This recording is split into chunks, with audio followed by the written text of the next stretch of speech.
So hey guys and welcome back to your channel Exam Republic. आपका अपने channel Exam Republic में एक बार फिर से हार्दिक स्वागत है। तो दोस्तों आज मैं आपके लिए लेकर आया हूं एक बहुत ही महत्वपूर्ण वीडियो। आपके जो एग्जाम आने वाला है संडे को, यूपीएससी एपीएससी और ईओए का जो एग्जाम है उसके लिए, और एसएससी के और एचपीएस के जो एग्जाम अगले महीने है उसके लिए, जो आज का वीडियो है बहुत ही ज्यादा इंपॉर्टेंट होने वाला है। और आप में से बहुत से लोगों से मुझसे रिक्वेस्ट भी की थी इस वीडियो के लिए कि जून का करंट अफेयर्स आप मेरे को सर प्रोवाइड कीजिए। तो आज मैं आप सबके लिए लेके आया हूं, उन पब्लिक डिमांड आप कह सकते हैं, कंप्लीट करंट अफेयर्स फॉर जून 2023। तो दोस्तों आज के इस वीडियो में हम देखने वाले हैं ना केवल जून के जो करंट अफेयर्स हैं 27 जून तक के मैंने इसमें कवर किए हैं। आई थिंक ये काफी रहेंगे आपके एग्जामिनेशन से पॉइंट ऑफ व्यू से। तो 29 जून तक के जून के देखेंगे। मई के जो पिछले हमने कंप्लीट वीडियो जो देखा था अक्टूबर 2022 से, जिसका लिंक आपकी स्क्रीन पे इसमें फ्लैश कर रहा होगा ऊपर, वो वीडियो आप वहां पे जाके देख सकते हैं, जिसमें हमने 3 घंटे में सारे कवर किए थे करंट अफेयर्स अक्टूबर से लेकर मई तक। तो उसमें 15 मई तक के कवर थे। तो 15 मई के जो बाद के हैं वो भी आज मैं इस वीडियो में कवर करने वाला हूं, और कुछ इंपॉर्टेंट जो मार्च अप्रैल के भी रह गए हैं जो मेरे से मिस हो गए उस वीडियो में, वो सारे हम देखेंगे। तो वीडियो 1 या 1.5 घंटे का होना चाहिए। आई थिंक इससे ज्यादा नहीं होगा और ये काफी रहेगा, और ये सारे के सारे टॉपिक्स हम आज इस वीडियो में कवर करने वाले हैं।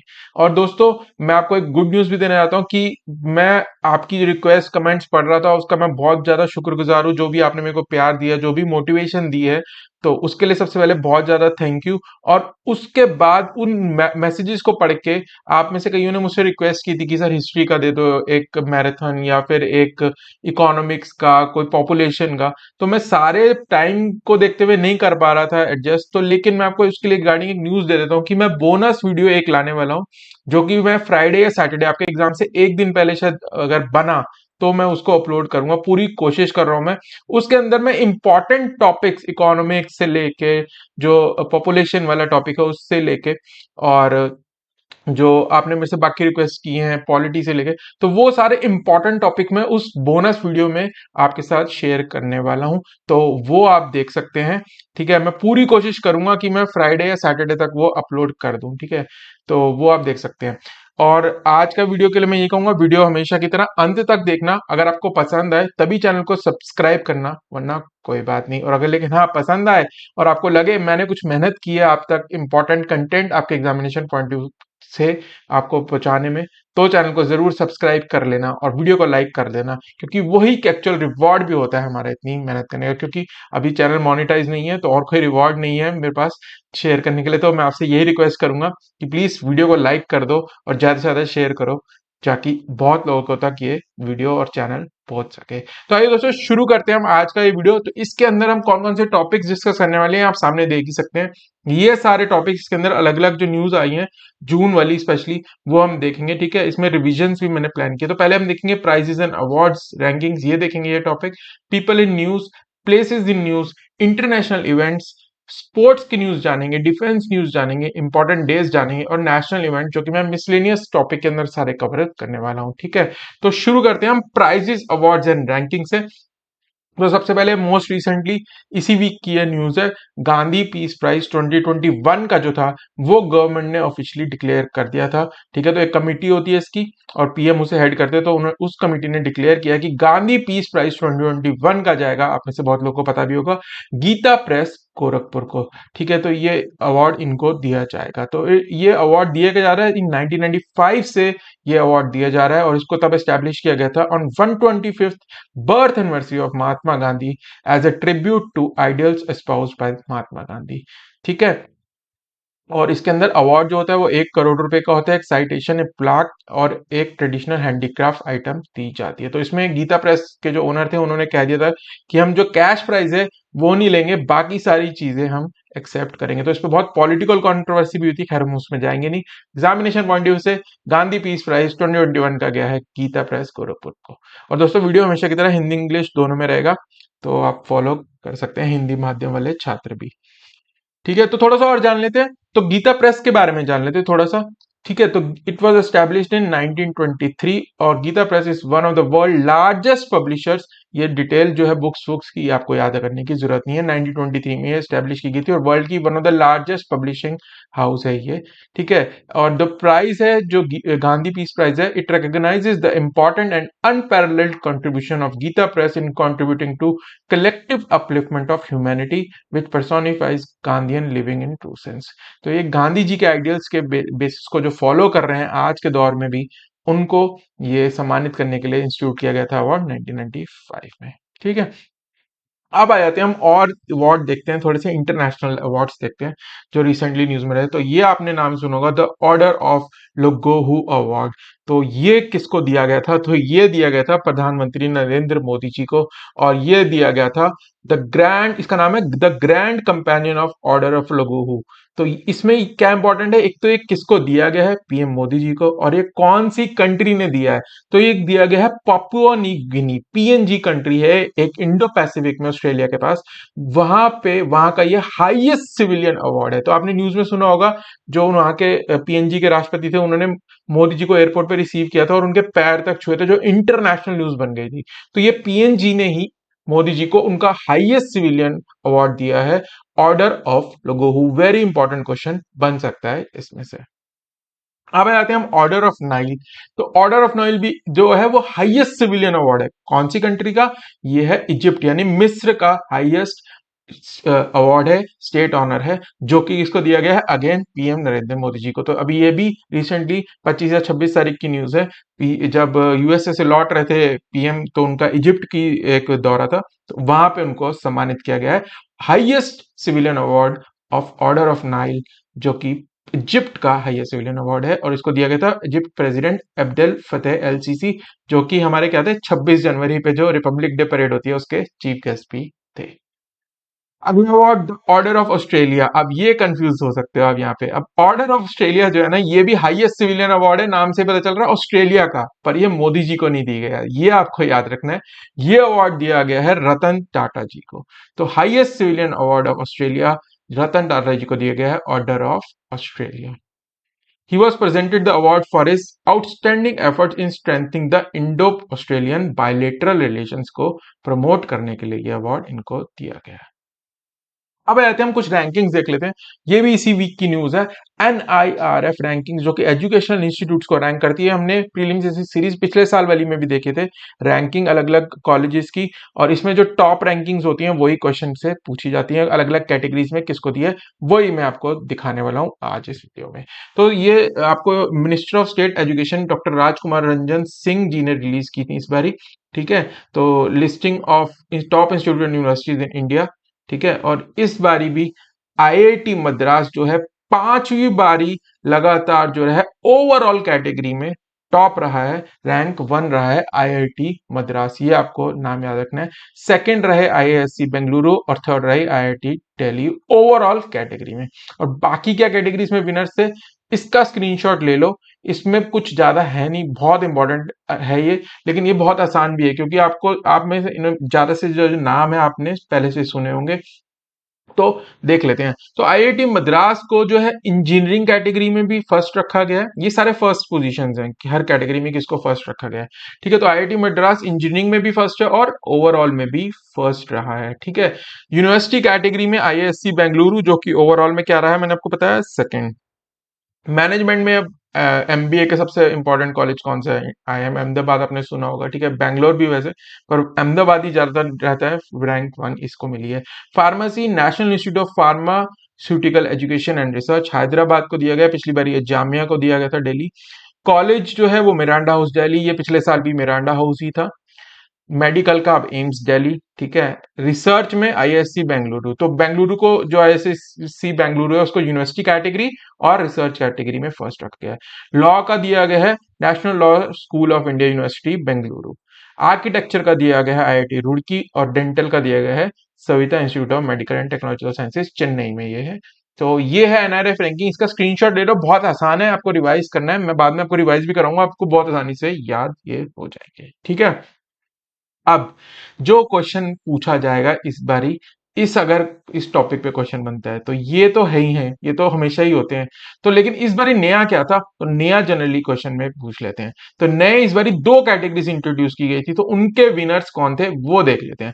तो एग्रीकल्चर एंड लीड सेक्टर को पहली बार इंट्रोड्यूस किया गया था इस साल की रैंकिंग में, और इस साल जो इसको विन किया है, टॉप किया है इस कैटेगरी में, वो है Indian agriculture research institute new Delhi. और जो दूसरी कैटेगरी थी वो इनोवेशन कैटेगरी थी, उसके अंदर रहा आईआईटी कानपुर। तो ये बहुत ही दो इंपॉर्टेंट है, इनमें से पूछा जा सकता है क्योंकि ये नई कैटेगरीज इंट्रोड्यूस हुई है इस फूड सेफ्टी इंडेक्स 2023। तो ये रिलीज हुआ था, तो ये डॉक्टर मनसुख मांडविया है, ठीक है ना, ये union minister of health and family welfare है, इन्होंने fifth state food safety index release किया था। अब इसमें से इंपॉर्टेंट क्या है कि जो फूड सेफ्टी डे है वो मनाया जाता है 7 जून को, ठीक है। तो 7 June is the food safety day. The index evaluates the performance of states and union territories across 6 different aspects of food safety. तो फूड सेफ्टी से रिलेटेड ये स्टेट्स को रैंक करता है। तो इसमें रैंकिंग में ना, अब आपको 1 2 3 याद मत करो, बहुत ज्यादा हो जाएगा, सिर्फ फर्स्ट याद कर लेना अलग अलग कैटेगरी में कौन सी। तो लार्ज स्टेट में रही, फर्स्ट रही केरला, फर्स्ट रही, सेकंड पंजाब, थर्ड तमिलनाडु। मैं आपको रिकमेंड करूंगा फर्स्ट याद करो, बाकी याद करना थोड़ा टफ हो जाता है, ठीक है। तो यूपीएससी है पर पेपर मुश्किल बनाने की अब उन्होंने शुरू कर दी है, तो मुश्किल बन सकता है, तो इसलिए मैंने तीनों दिए हैं, पर फर्स्ट आप जरूर याद कर लेना। Largest states Kerala, small states में Goa first, Manipur second, Sikkim third, union territories में फर्स्ट रही जम्मू एंड कश्मीर, और सेकंड दिल्ली और चंडीगढ़। तो आपको याद क्या करना है, केरला, गोवा और Jammu and Kashmir. Fourth national water awards. तो अवार्ड्स किस लिए दी जाता है, तो focus on encouraging good work and effort made by various individual and organisation to conserve. तो वाटर कंजर्वेशन, जल संरक्षण के लिए ये अवार्ड दिया जाता है। तो ये फोर्थ एडिशन था इसका। और इसके अंदर क्या होता है, स्टेट को, डिस्ट्रिक्ट को दी जाती है, और की अवार्ड दिया जाता है ऑल इंडिया लेवल पे। तो मध्य प्रदेश जो रही वो रही first prize in the best state category, जो जल संरक्षण की अवार्ड दिया गया है। मध्य प्रदेश याद रखना है आपको। बेस्ट डिस्ट्रिक्ट दिया गया है उड़ीसा का गंजम जिला, ठीक है। और बेस्ट विलेज पंचायत, अब ये दिया गया है तेलंगाना के, जो ये है विलेज पंचायत जगन्नंदपुरम, और ये है डिस्ट्रिक्ट बंधाद्री कोठागुगम। सॉरी अगर मैं गलत प्रोनाउंस कर रहा हूं, तो आपको ये बस आप इसको एक वर्ड याद कर लो कि ये तीन दिए गए हैं, पहले दो उड़ीसा और मध्य प्रदेश में से पूछा जाना चाहिए, गंजम डिस्ट्रिक्ट वाले में से, ठीक है। अब आते हैं फिल्म फेयर अवार्ड्स 2023 पे। तो ये इसमें भी हम इंपॉर्टेंट ही देखेंगे, वरना पूरी लिस्ट याद करने रहेंगे तो बाकी सब छूट जाएगा, है ना। तो हमारा कॉन्सेप्ट ठीक है, स्मार्ट लर्निंग, इंपॉर्टेंट याद रखने हैं। तो जो पोस्टर में आप देख रहे हो गंगूबाई काठियावाड़ी, इसको ही मैक्सिमम अवार्ड दिए गए हैं इस फिल्म फेयर अवार्ड्स में। और इसमें जो जो मेन चार अवार्ड्स होते हैं, एक्टर, बेस्ट एक्ट्रेस, फिल्म और डायरेक्शन का, उनमें से 3 अवार्ड इनको मिले हैं। तो एक कौन सा नहीं मिला वो भी हम देख लेते हैं, ठीक है। तो 68 edition was held in Jio convention centre in Mumbai, and the best film award was Gangubai Kathiawadi. और बेस्ट एक्टर दिया गया था राजकुमार राव फॉर बधाई तो। और बाकी दो जो बचे वो रहे बेस्ट एक्ट्रेस आलिया भट्ट, गंगूबाई काठियावाड़ी, और again best director Sanjay Leela Bhansali for Gangubai Kathiawadi. तो 3 अवार्ड इस मूवी को मिले हैं, और एक जो बेस्ट एक्टर का है वो राजकुमार राव फॉर बधाई तो, ठीक है। तो ये prizes and awards and rankings वाला कंप्लीट होता है। अब हम देखेंगे पीपल इन न्यूज, फिर देखेंगे प्लेसेस इन न्यूज। देख लेते हैं पहला, न्यू यूनियन लॉ मिनिस्टर। तो किरण रिजिजू जी जो थे वो हमारे पहले यूनियन लॉ मिनिस्टर थे, अभी रिसेंटली अब मई में आई थिंक ये चेंज हुए हैं। तो ये बन गए हैं अब यूनियन लॉ मिनिस्टर, हमारे नए बन गए हैं श्री अर्जुन राम मेघवाल, जो कि कल्चर मिनिस्ट्री को संभालते थे। तो उनको एडिशनल चार्ज दे दिया गया है, अर्जुन राम मेघवाल, ये याद रखना। और किरण रिजिजू जी को दे दी गई है मिनिस्ट्री ऑफ अर्थ साइंसेस।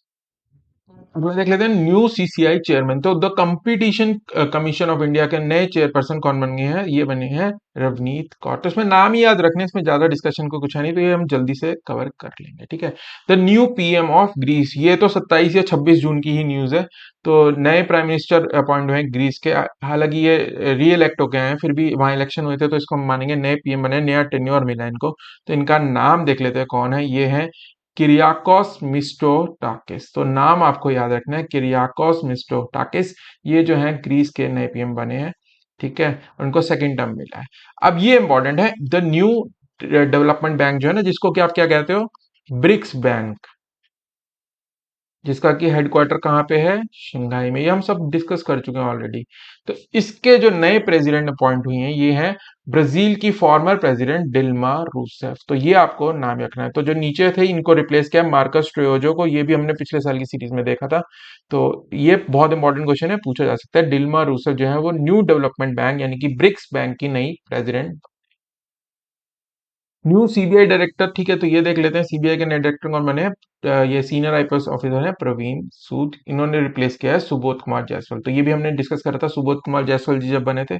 तो प्रवीण सूद जी अब नए बन गए हैं सीबीआई के डायरेक्टर।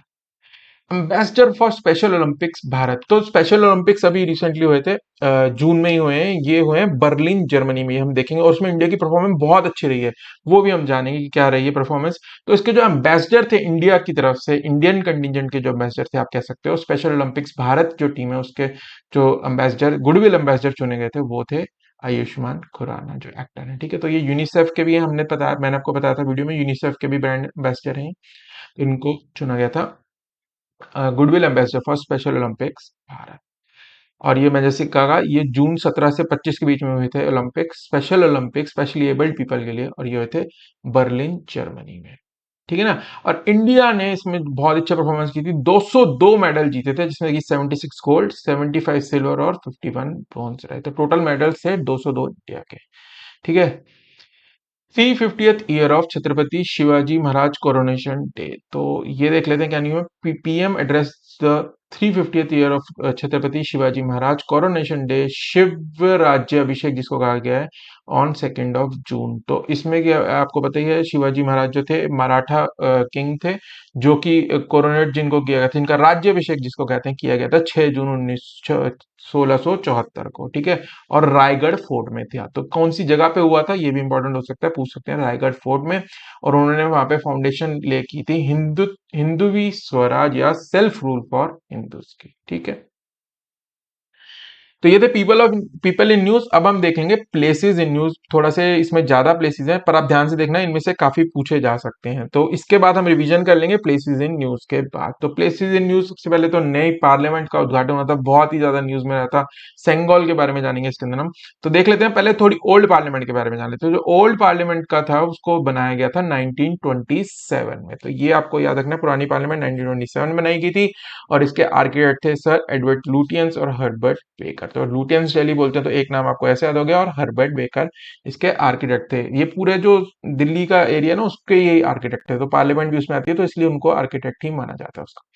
ठीक है। It was largely influenced by Hindu Yogini temple at Mitaoli. तो जो पुराना जो ये आप देख रहे हैं जो गोल वाली पार्लियामेंट थी हमारे, आप कह सकते हो, इसका जो आर्किटेक्चर था ना वो इंस्पायर्ड था हिंदू योगिनी टेम्पल, जिसको कि 64 योगिनी टेम्पल के नाम से भी आप जानते हो, मिटियोली में यह स्थित है। ठीक है।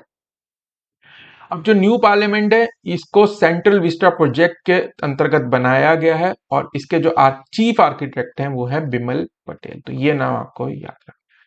और इसका हेक्सागनल स्ट्रक्चर है, हेक्सागन की शेप में है, 6 साइड्स इसकी होती हैं। ठीक है ना, हेक्सागन। और इसके अंदर लोकसभा के लिए एट सीट्स हैं, यानी 888 सीट्स हैं। राज्यसभा की 384 सीट्स हैं। और इसमें ज्वाइंट सेशन जो है ना, पहले जो सेंट्रल हॉल में होता था उसके लिए अलग से प्रावधान अलग नहीं बनाया गया है, वो लोकसभा के चैम्बर में ही कराया जाएगा, जैसे यूएस में होता है कि जो उनकी कांग्रेस होती है वहीं पे वो सेनेट और कांग्रेस का ज्वाइंट सेशन करा लेते हैं। तो ऐसे ही लोकसभा में भी ज्वाइंट सेशन होगा, जिसके अंतर जब वो होगा तो 1272 मेंबर्स वहां पे पार्टिसिपेट कर सकते हैं उस ज्वाइंट सेशन में। अब ये इंपॉर्टेंट है, इसमें 3 एंट्रेंसेस हैं। ठीक है। तो 3 एंट्रेंसेस यानी प्रवेश द्वार कौन कौन से हैं, ज्ञान द्वार, शक्ति द्वार और कर्म द्वार। तो ये आपको याद रखना है, जीएसके के नाम से आप याद रख सकते हो, जीएसके कंपनी भी है। ठीक है ना। तो ज्ञान द्वार, शक्ति द्वार और कर्म द्वार। अब इन द्वार के गार्डियंस भी हैं। ठीक है ना। तो हिंदू माइथोलॉजी में हर गेट के गार्डियंस भी होते हैं दोनों तरफ। ठीक है ना। तो वो आप कल्चर वाले में पढ़ोगे। तो इसमें 6 गार्डियन है, 3 गेट है, तो 6 गार्डियन है हर के दो। तो कौन कौन से हैं, गजह, अश्व, गरुड़, मकर, शार्दुला और हंस। ठीक है ना। गज, अश्व, गरुड़, मकर, शार्दुला और हंस ये इसके गार्डियंस हैं। Lok Sabha chamber at the new building also houses the Sengol. तो सेंगोल क्या है, इसमें बहुत कंट्रोवर्सी हुई थी, बहुत ज्यादा शोर मचाया था ऑपोजिशन ने। तो क्या चीज है ये, हम अभी देख लेते हैं। तो सेंगोल को इंस्टॉल किया गया है लोकसभा के अंदर स्पीकर की सीट के साथ में। तो सेंगोल क्या है वो देख लेते हैं। तो सेंगोल आप जो पिक्चर में देख रहे हैं तो ये है सेंगोल, एक स्टिक की तरह है। तो ये इसको स्टिक ही लिखा गया था एक्चुअली में, इलाहाबाद में जो नेहरू जी का आनंद भवन में म्यूजियम में रखी हुई थी ये, तो वहां पे ये वॉकिंग स्टिक के नाम से लिखा गया था। तो एक स्टिक की तरह दिखती है पर इसका सिग्निफिकेंस बहुत हाई है, तो वो देख लेते हैं क्या है। इट इज इंस्टॉल्ड, जैसे कि मैंने कहा, ये right next to the speaker chair in the Lok Sabha, और ये तमिलनाडु की है ये, और it is a gold plated silver sceptre received by PM Jawaharlal Nehru on 14 August 1945 47 as a symbol of transfer of British power. तो ये सबसे पहले पीएम नेहरू को दी गई थी 14 अगस्त 1947 को as a symbol of transfer of power from the British. ठीक है। और इट इज, ये चोला डायनेस्टी से है बेसिकली, कि चोला डायनेस्टी जब थी तो वहां पे क्या होता था, जब जब राजा बदलता था तो ये हैंड ओवर करता था सेंगोल को अगले राजा को, पुराना राजा। तो इसको सिग्निफाई करती है हैंड ओवर ऑफ पावर और authority from one monarch to another. ठीक है। तो इसी बात पे कंट्रोवर्सी हो गई थी कि क्या हम मोनार्की में रह रहे हैं कि नहीं। ठीक है। तो PM took a decision to adopt Sengol as a national symbol of Amrit Kaal. तो ये पूछ सकते हैं the national symbol of Amrit Kaal PM के हिसाब से, या हमने किसको चुना है, तो वो it is called the Sengol. ठीक है। तो इतना ही हम याद रखेंगे, प्रीलिम्स के हिसाब से इतना काफी है। अब आ जाते हैं अगली न्यूज पे। Nehru memorial museum and library society, जो कि जैसे नेहरू मेमोरियल जो प्रधानमंत्री संग्रहालय कर दिया गया था, ये भी न्यूज हमने देखी थी। प्रधानमंत्रियों की, जहाँ पे अलग अलग जो हमारे प्रधानमंत्री रहे हैं उनके बारे में एक म्यूजियम है, उसका नाम प्रधानमंत्री संग्रहालय, जो कि 3 मूर्ति मार्ग पे स्थित है, ये हमने देखा था। तो उसका नाम बदला गया था। तो अब जो पूरी सोसाइटी है जो इसको मैनेज करती है और उसकी लाइब्रेरी को मैनेज करती है, उसका नाम था Nehru memorial museum librarian society. तो इसका नाम बदल के अब कर दिया गया prime ministers museum and library society. तो इस पे भी हुई थी कंट्रोवर्सीज, कंट्रोवर्सीज में हम नहीं जाएंगे, सिर्फ हम नाम याद रखेंगे पेपर के हिसाब से क्या इंपॉर्टेंट है। ठीक है ना। तो PM Modi has mooted the idea of setting up a museum dedicated to all prime minister of India on 3 Murti Bhavan in new Delhi इन 2016, और ये रिसेंटली इसको चेंज बना भी दिया गया था। अगला आ जाते हैं हम, बिपर जॉय साइक्लोन, ये भी बहुत न्यूज में रहा था। तो इसके बारे में थोड़ा सा देख लेते हैं कि पेपर के हिसाब से आपको क्या जानना इंपॉर्टेंट है। ठीक है। तो extremely severe cyclone storm Biparjoy was long lived powerful tropical cyclone. अब साइक्लोन भी 2 तरीके के होते हैं, ट्रॉपिकल पे होता है एक जो ठंडे इलाकों में होता है, जो आर्कटिक सर्कल और जहां पे वो सब वो ट्रॉपिकल विंड्स मर्ज होती है, वहां पे बनता है साइक्लोन। तो ये ट्रॉपिकल साइक्लोन है। ठीक है। It was formed over east central eastern Arabian sea. तो ये अरेबियन सी है, मैप में आप देख सकते हैं। तो यहाँ पे ये बना था अरेबियन सी के सेंट्रल ईस्टर्न पार्ट में। ठीक है ना। तो यहाँ से बनना शुरू हुआ था, और इसकी नेमिंग, और इसने ये बात ली थी जो कि गुजरात में लैंडफॉल हुआ था इसका, और ऐसे था। ठीक है ना। तो इसकी नेमिंग के ऊपर मैं पूरा वीडियो आपको बता चुका हूँ। यूपीएससी के मेंस में एक बार पूछा गया था कि साइक्लोन्स की नेमिंग कैसे होती है, तो तब से ये इंपॉर्टेंट बन गया है क्वेश्चन की नेमिंग कैसे होती है। तो वो आप उस वीडियो में जाके देख सकते हो, मैंने पूरा एक्सप्लेन किया हुआ है कि नेमिंग कैसे होती है। अभी के लिए आपको ये जानना जरूरी है कि ये नाम किसने सजेस्ट किया था, कौन सी कंट्री ने किया था। एक्चुअली क्या होता है कि ऑल्टरनेटिवली एक लिस्ट दी जाती है, अलग अलग कंट्रीज अपना जो उस एरिया की कंट्रीज है ना, तो जैसे इंडियन ओशन रीजन है, तो यहाँ की जो कंट्रीज हैं उन्होंने अलग अलग नाम दे रखे हैं एक लिस्ट में। तो वो सीरियल ऑर्डर में नाम रखे हुए हैं, और वहां से बारी बारी एक एक नाम चुन के जो साइक्लोन आता है उसका नाम उसके हिसाब से कर देते हैं। तो इस बारी जो था बिपार जॉय, ये नाम बांग्लादेश ने सजेस्ट किया था, वहां से आया था, और ये बंगाली में इसका मतलब होता है डिजास्टर और कैलामिटी। ठीक है। तो जैसे मैंने कहा, naming of cyclones is done by countries on rotational basis following certain. अब तो क्या होता है, रीजन वाइज होता है, अब इसमें डिटेल में नहीं जाऊंगा मैं ज्यादा, कि जैसे जापान में आते हैं टाइफून्स आते हैं, तो वहां पे वहां की जो रीजन की कंट्रीज है उनकी लिस्ट अलग होगी, यूएसए के जो आसपास की कंट्रीज है उनकी लिस्ट अलग होगी, एशिया में जो जो हमारा इंडियन ओशन रीजन है उसकी लिस्ट अलग है। तो ये इंडियन ओशन की लिस्ट से लिया गया है, जिसका की नाम है बिपार जॉय, जो कि बांग्लादेश ने दिया था, इसका मतलब होता है डिजास्टर या calamity. Aravalli green wall project, तो ये जान लेते हैं क्या है। तो ये union minister of environment and forest and climate change है, भूपेंद्र यादव, इन्होंने लॉन्च किया है Aravalli green wall project, a major initiative to green. एक बफर जोन बनाई जाएगी, बेसिकली इसमें क्या है, 5 किलोमीटर की बफर जोन बनाई जाएगी over a length of 1400 kilometre. मैं आपको मैप पे अगली स्लाइड पे दिखाऊंगा। Around Aravalli hill range in 4 states, कौन कौन सी हैं, हरियाणा, राजस्थान, गुजरात एंड दिल्ली। ये इसके अंदर एक बफर जोन बनाई जाएगी जहां पे पेड़ लगाए जाएंगे। इससे क्या होगा कि जो डेजर्ट की थार डेजर्ट की ईस्टवर्ड एक्सपेंशन है उसको रोकने के लिए काम किया गया। तो ये अफ्रीका में किया गया था, सहारा डेजर्ट को एक्सपेंड करने के लिए। उसका नाम भी अफ्रीकन समथिंग वॉल प्रोजेक्ट था। तो उसी के बेसिस पे बनाया गया अरावली ग्रीन वॉल प्रोजेक्ट। तो अब ये है क्या, देखिए ये मैप है। तो ये हरियाणा से ऐसे शुरू होकर गुजरात तक ये 5 किलोमीटर विड्थ की पेड़ लगाए जाएंगे, जो कि 1400 किलोमीटर तक चलेंगे गुजरात तक।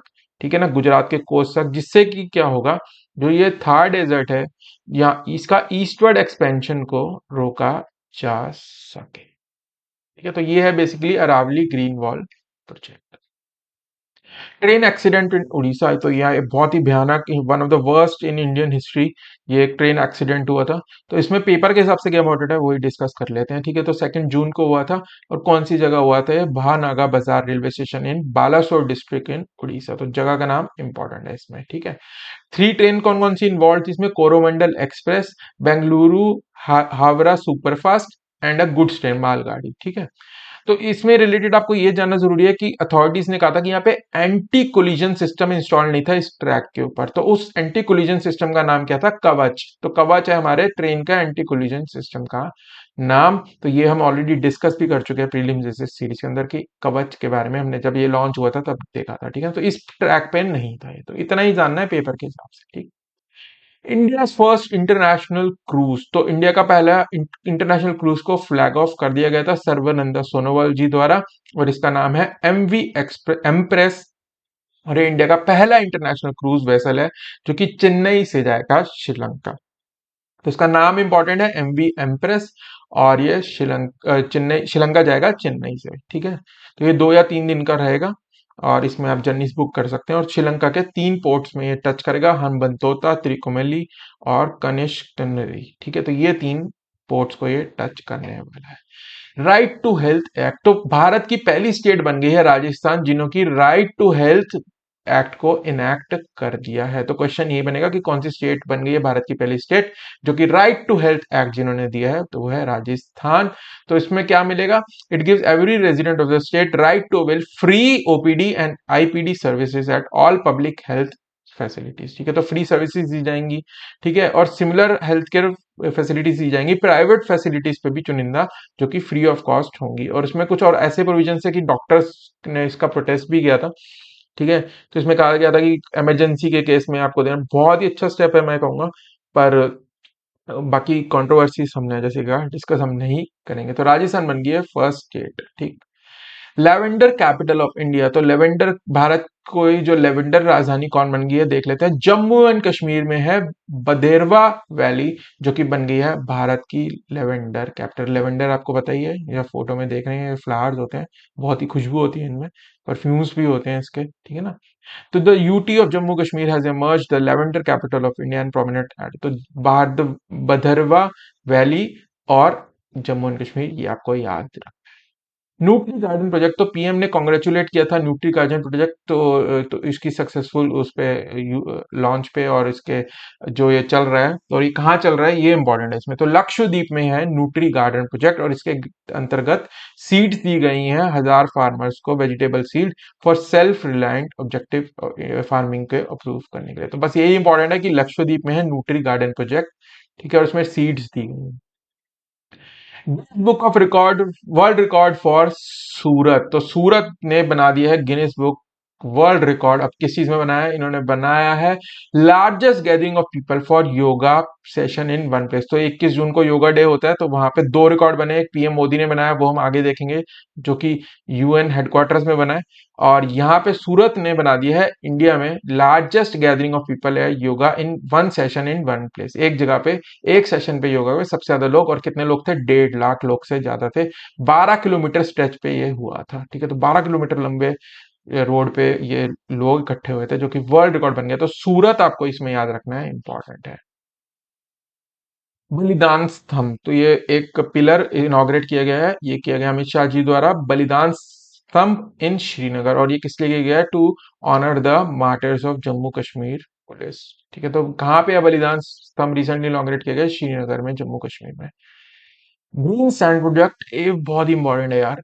ठीक है, ये पूछा जा सकता है। ग्रीन सैंड प्रोजेक्ट तो ये कौन सी कंट्री से रिलेटेड है और क्या होता है इसके अंदर? तो ये डेनमार्क से रिलेटेड है, जो कि बन गया है दुनिया का सबसे पहला नेशन टू इंपोर्ट एंड बरी CO2 under the green sand project. तो इंपोर्ट करेंगे इस कार्बन डाइऑक्साइड को अलग अलग दुनिया से, और ये सी के अंदर, जो सी लेवल के नीचे, बिल्कुल पानी के अंदर जो नीचे सी का फ्लोर है, वहां पे इसको ये दफना देंगे, मतलब इसको कहा गया कि वहां पे बरी कर देंगे ये कार्बन डाइऑक्साइड को। तो डेनमार्क आपको इसमें याद रखना है। तो 1800 मीटर बीनीथ नॉर्दर्न सी ये स्टोर करने वाले हैं CO2 को, ठीक है, ग्लोबल वार्मिंग में हेल्प करने वाला है, ठीक। ठीक, और इनका टारगेट है 8 million ton of CO2 per year by 2030, ये काम करने वाले हैं। तो ग्रीन सैंड प्रोजेक्ट डेनमार्क की, आपको याद है। Top achievers in wind energy adoption, तो Rajasthan, Gujarat and Tamil Nadu emerged top achievers in wind energy adoption. तो विंड एनर्जी को प्रमोट करने का, अडॉप्ट करने के अंदर सबसे ऊपर तीन राज्य रहे हैं, राजस्थान, गुजरात और तमिलनाडु। अलग अलग कैटेगरीज में, वो अगली साइड में आपको मैं बता देता हूँ। थोड़ा सा और जान लेते हैं। तो ग्लोबल विंड एनर्जी डे कब बनाया जाता है? ग्लोबल विंड डे रादर बनाया जाता है 15 जून 2023 को बनाया गया था। हर साल 15 जून को बनाया जाता है। और इस बार थीम बहुत इंपॉर्टेंट है, थीम पूछ लेते हैं। पवन ऊर्जा powering the future of India. तो इंडिया की ये थीम थी ग्लोबल विंड एनर्जी डे पे। पवन मतलब एयर, ठीक है ना, ऊर्जा मतलब एनर्जी, तो ऐसे आप याद रख लो। तो इंडिया का टारगेट क्या है कि 500 गीगावाट रिन्यूएबल एनर्जी कैपेसिटी करनी है। कब तक? 2030 तक इंडिया को अचीव करनी है। राजस्थान को किस लिए दिया गया था हाईएस्ट विंड कैपेसिटी एडिशन? नई जो इन्होंने एडिशन की है विंड कैपेसिटी, उसके लिए दिया गया था। गुजरात को दिया गया था highest wind capacity addition for open access category में, और तमिलनाडु को दिया गया था for initiating repowering of wind turbines. तो ये तीन कैटेगरी में इनको किया गया। थोड़ा सा और देखते हैं। इंडिया की वर्ल्ड में फोर्थ रैंक है in terms of wind power capacity, ठीक है ना। फर्स्ट कौन सी, आप मेरे को कमेंट में बताना, ठीक है। Wind energy is crucial for India efforts to achieve its goal of 50% of electric power installed by non fossil fuel based by 2030। Net zero 2070 तक अचीव करने के लिए विंड, ये हमें टारगेट बस याद रख लो कि नेट जीरो हमने 2070 तक का टारगेट रखा है, ठीक है ना। ये आई थिंक पेरिस गाइडलाइंस के अंदर हमने किया है। अब करते हैं रिवीजन जो अब तक हमने पढ़ा है। अगर आपको लगता है कि आपको रिवीजन की जरूरत नहीं है, तो इसको आप फॉरवर्ड कर सकते हो उस वीडियो में यहाँ से, और सीधा अगले टॉपिक पे जा सकते हो। तो पहले रिवीजन में हम देख लेते हैं हमने क्या क्या देखा है, ठीक है ना। तो हमने तीन टॉपिक देखते हैं। तो पहले हमने देखा है प्राइजेस, अवार्ड्स एंड रैंकिंग्स, ये देखा है, ठीक है। तो इसके बारे में देखते हैं। तो सबसे पहले हमने क्या देखा था? गांधी पीस प्राइज 2021 का किसको दिया गया है? आप बताओ। गीता प्रेस, गोरखपुर,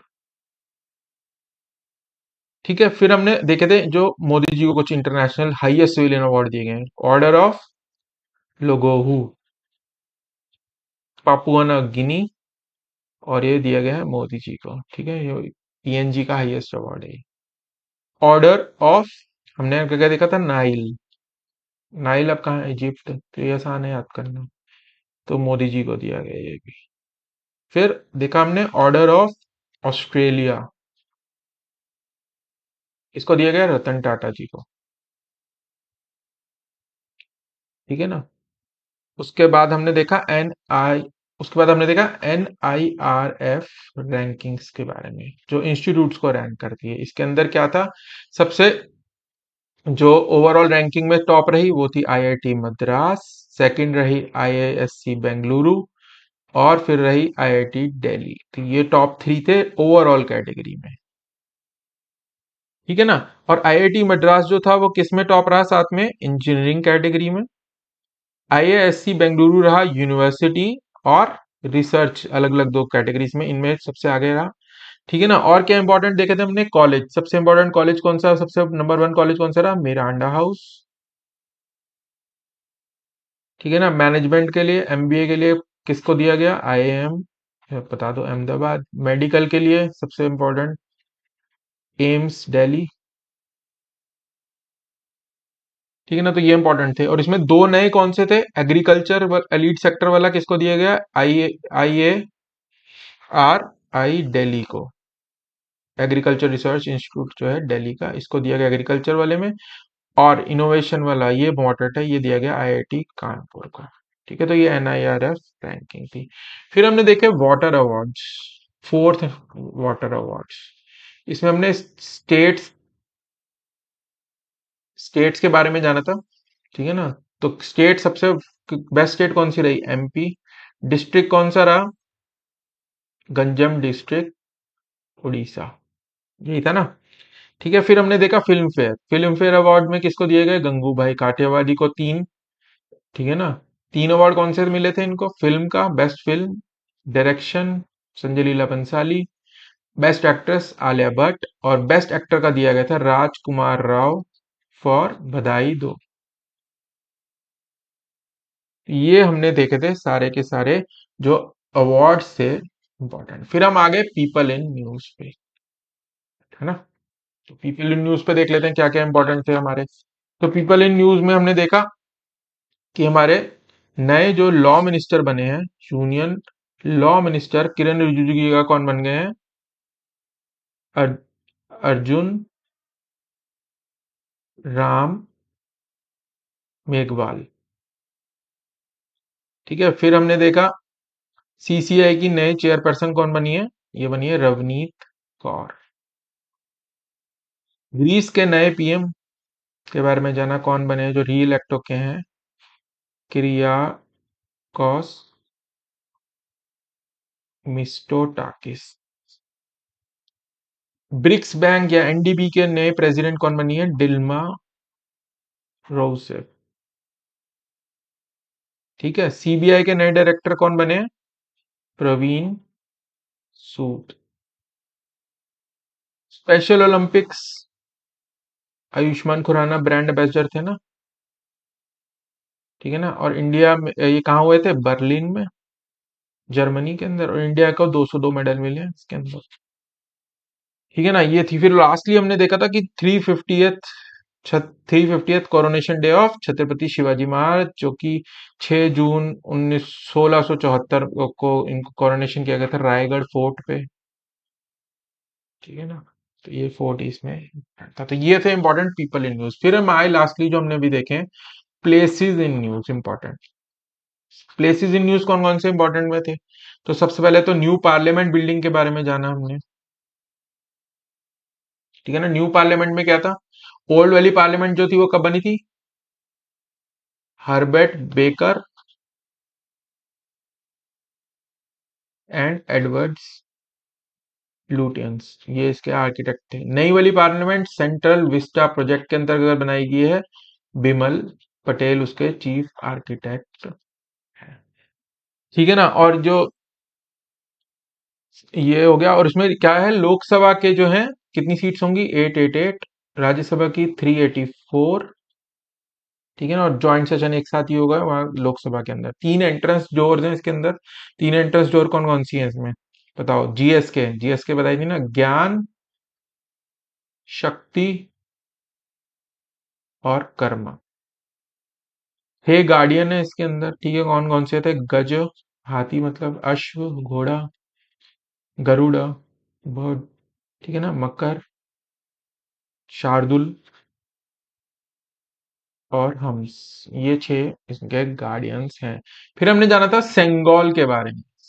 सेंगोल, ठीक है ना, चोला डायनेस्टी को बिलोंग करती है, तमिलनाडु। ठीक है ना।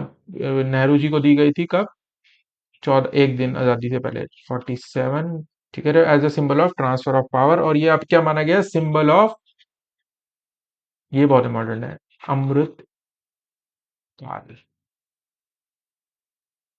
ठीक है, तो ये था नए पार्लियामेंट के बारे में। फिर हमने क्या देखा? फिर हमने देखा PM संग्रहालय वाला जो था उसकी सोसाइटी का नाम भी चेंज करके क्या कर दिया गया है? PM, उसका नाम कर दिया गया PM नेहरू मेमोरियल से कर दिया गया PM museum and library society. ठीक है। उसके बाद हमने देखा बिपौर जॉय साइक्लोन के बारे में, जो कि अरेबियन सी। ठीक है ना। बांग्लादेश, बांग्लादेश ने नाम दिया इनको, और इसका मतलब होता है कैलामिटी या डिजास्टर। ठीक है ना, ये हमने देखा था। उसके बाद हमने देखा, क्या देखा था, अरावली ग्रीन वॉल प्रोजेक्ट। ठीक है ना, डेजर्टिफिकेशन को बढ़ाने के लिए। इसमें 4 स्टेट्स हैं, कौन कौन सी, राजस्थान, गुजरात, दिल्ली और हरियाणा। यहाँ पे क्या होगा, 5 किलोमीटर की बफर जोन बनाई जाएगी और 1400 किलोमीटर लंबी ये होने वाली है। तो ये हमने देखा था। फिर हमने ट्रेन एक्सीडेंट जो उड़ीसा में हुआ उसके बारे में जाना। ठीक है ना, कहाँ पे हुआ था ये, Bahanaga railway station in Balasore district, Orissa. कौन कौन सी ट्रेन थी, कोरोमंडल। अभी ट्रेन का नाम जानना इसलिए जरूरी है, अभी यूपीपीसीएस में क्वेश्चन पूछ लिया कि प्लेन कौन सा क्रैश हुआ था नेपाल का, ठीक है, कौन सी एयरलाइन का था। तो अभी ऐसे क्वेश्चन भी पूछे जाएंगे, इसलिए मैंने ट्रेन नाम इंक्लूड कर लिया है। कोरोमंडल एक्सप्रेस, बेंगलुरु हावड़ा सुपरफास्ट, और एक गुड्स ट्रेन थी, मालगाड़ी थी। ठीक है ना, तो ये हमने देखा। और इसमें एक चीज और देखी थी, कवच। कवच क्या है, हमारा रेलवे का एंटी कोलिजन सिस्टम, जो कि इस ट्रैक पे इंस्टॉल्ड नहीं था। फिर हम आए थे, इंडिया का फर्स्ट इंटरनेशनल क्रूज कौन सा बना है। एमवी एम्प्रेस नाम है उसका। कहाँ से कहाँ जाएगा, चेन्नई से श्रीलंका जाएगा, 3 जगह, हंतनबोता, और जो 3 पोर्ट्स हैं उनका, हम्बनतोता वाला है, ठीक है ना, तो वो वहां जाने वाला है। फिर हमने देखा, फर्स्ट स्टेट जिसने की राइट टू हेल्थ दिया है, राजस्थान। लेवेंडर कैपिटल कौन बनी है इंडिया की, जम्मू कश्मीर की जो वैली है जिसका नाम है बधेरवा वैली। न्यूट्री गार्डन प्रोजेक्ट के बारे में जाना, जो कि कहाँ का है, लक्षद्वीप। सीड्स दी गई थी जिसके अंदर, ठीक है ना। Guinness book of world record बना है, लार्जेस्ट गैदरिंग एक जगह पे, कहाँ, कौन सी सिटी पे, सूरत, 1.5 लाख लोग से ज्यादा थे वहाँ। ठीक है ना, फिर बना बलिदान स्तंभ, ये श्रीनगर में, जम्मू एंड कश्मीर में। फिर हमने देखा ग्रीन सैंड प्रोजेक्ट, इसमें कि क्या करेंगे, CO2 को नॉर्थ सी के नीचे डाल देंगे, स्टोर कर देंगे, कार्ब ग्लोबल वार्मिंग को स्टोर करने के लिए। और ये किसका है, डेनमार्क। ठीक है ना, फिर हमने जाना था लास्टली विंड एनर्जी के बारे में। विंड एनर्जी में क्या था, इंडिया 4th पोजीशन पे है कैपेसिटी के हिसाब से वर्ल्ड में। ठीक है ना, टारगेट हमारा है 500 गीगावाट रिन्यूएबल एनर्जी 2030 तक। नेट जीरो हमने करना है 2070 तक। ठीक है ना, और इसमें विनर्स कौन, अवार्ड सबसे ज्यादा अवार्ड किसको दिए गए, राजस्थान, गुजरात और तमिलनाडु को, अलग अलग कैटेगरी में। ठीक है ना, सबसे ज्यादा नई इंस्टॉल करी है इन्होंने, ओपन सोर्स से इंस्टॉल करी है, और विंड टर्बाइंस वाला आप कह सकते हो, तमिलनाडु। और इसकी सबसे इंपॉर्टेंट बात क्या थी, इसका थीम क्या था, इसका इस साल का थीम था ग्लोबल विंड डे, जो था वो बनाया जाता है 15 जून को। इसका थीम था पवन ऊर्जा पावरिंग इंडियाज फ्यूचर। तो ये अभी तक हमने सारी चीज जानी है, people in news, places in news, और prize and awards and rankings के बारे में। अब चलते हैं हम अगले टॉपिक के ऊपर, जिसमें हम देखेंगे international news and events important जो आपके पेपर के हिसाब से है। देख लेते हैं इसके अंदर, नेटो प्लस, ये बहुत न्यूज में रहा था अभी रिसेंटली। नेटो प्लस क्या है, तो इसके बारे में हम जान लेते हैं। तो क्या हुआ था, रिसेंटली इंडिया को ऑफर की गई थी membership of the NATO plus, जो कि एक मिलिट्री अलायंस है वर्ल्ड में। ठीक है, तो नेटो तो आप जानते ही हैं। तो नेटो के अंदर आपको पता ही है 31 कंट्रीज हैं, जो कि आपस में मिलिट्री कॉपरेशन है, कि अगर किसी एक पे भी युद्ध अगर होगा तो वो सारे आ जाएंगे एक को सेव करने के लिए। यूरोप और यूएसए के बीच बेसिकली ये कंट्रीज हैं मेजोरिटी।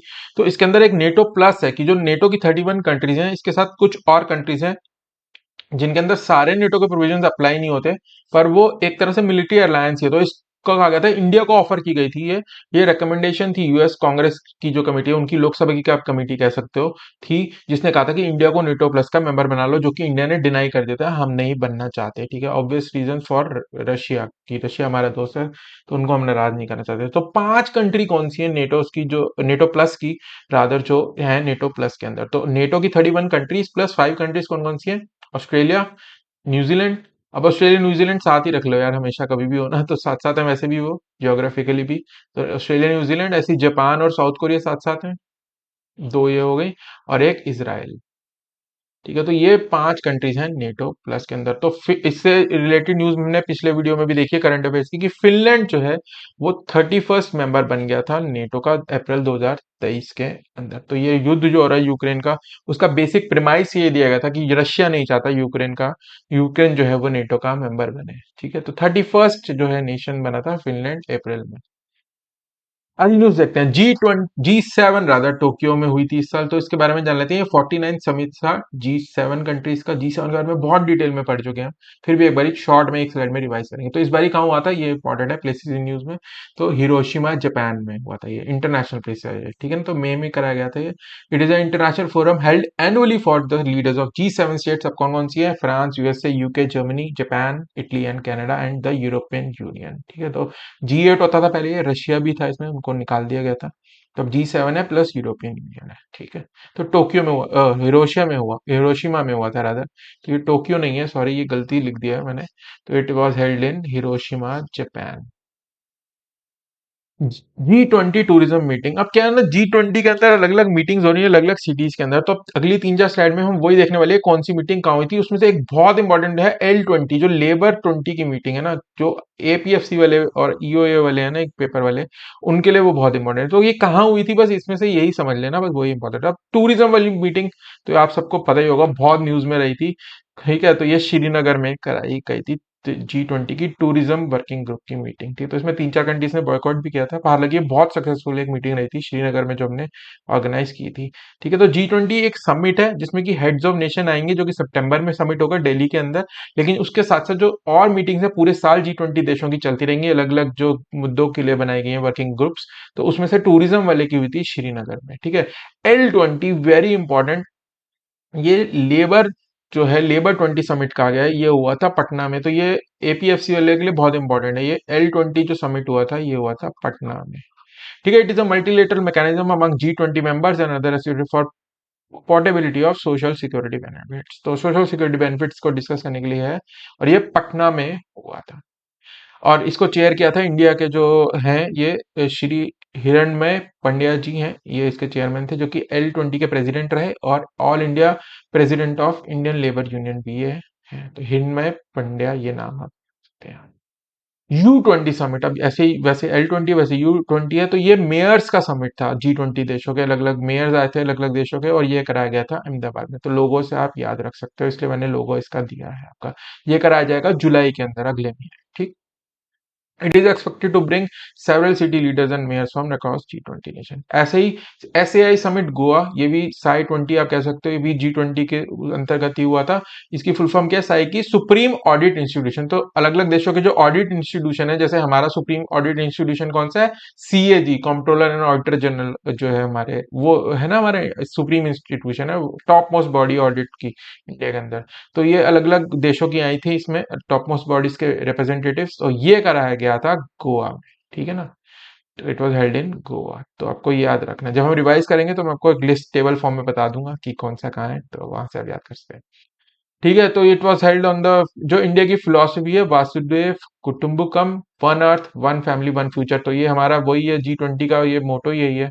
तो उसके बेसिस पे कराई गई थी, और इसके अंदर दो जो प्रायोरिटी एरियाज हैं आइडेंटिफाई किए थे उन्होंने, ब्लू इकोनॉमी, ठीक है, एंड रिस्पॉन्सिबल आर्टिफिशियल इंटेलिजेंस। बस यही दो वर्ड याद रख लो, blue economy and responsible artificial intelligence. अब आ जाते हैं, ये तो हो गए हमारे समिट G20 से रिलेटेड। अब हम आ जाते हैं इंडिया बांग्लादेश फ्रेंडशिप पाइपलाइन। तो एक पाइपलाइन बनाई गई है। ठीक है, पाइपलाइन क्या काम करेगी, ऑयल ही ट्रांसफर करेगी या ऑयल रिलेटेड प्रोडक्ट्स ही करेगी ना ट्रांसफर। तो इंडिया और बांग्लादेश के बीच में ये बनाई गई है। ठीक है, और ये ज्वाइंटली इनॉग्रेट की गई थी, PM दोनों देशों के जो हैं, नरेंद्र मोदी इंडिया के, और शेख हसीना जी बांग्लादेश की, इन्होंने ज्वाइंटली इनॉग्रेट किया था। और it is a first cross border energy pipeline between India and Bangladesh. और ये क्या ट्रांसपोर्ट करने वाली है, हाई स्पीड डीजल इंडिया से बांग्लादेश। ठीक है, तो नुमालीगढ़ रिफाइनरी आई थिंक, तो वहां से ये ट्रांसफर होने वाला है। और ये बहुत इंपॉर्टेंट है, पहले क्वेश्चन पूछे गए हैं कि कौन सा ट्रैक कहाँ से किसको कनेक्ट करता है, ऐसे क्वेश्चन बहुत पूछे, UPSC ने पूछे हैं। तो ये कहाँ से कहाँ कनेक्ट करेगी, इंपॉर्टेंट है। तो ये सिलीगुरु जो है वेस्ट बंगाल में, इंडिया के अंदर, वो वहां से कनेक्ट करेगी परबातीपुर उपजिला इन दिनाजपुर डिस्ट्रिक्ट ऑफ बांग्लादेश। तो ये दो नाम इस जगहों के आपको याद रखने हैं, सिलीगुड़ी और परबातीपुर। ये कनेक्ट करेगी और ये टोटल 132 किलोमीटर की है, जिसके अंदर से 5 किलोमीटर इंडिया में है और 127 किलोमीटर बांग्लादेश में है। तो सिलीगुड़ी और जो है परबातीपुर आपको याद रखना है, ये मैप में आप में मैंने दिखा दिया है। अगले न्यूज देखते हैं इंटरनेशनल लेवल की, रायसेना डायलॉग बहुत इंपॉर्टेंट है इंडिया का, ठीक है ना। तो ये क्या है, it is annual conference organised by ministry of external affair MEA in collaboration with observer research foundation.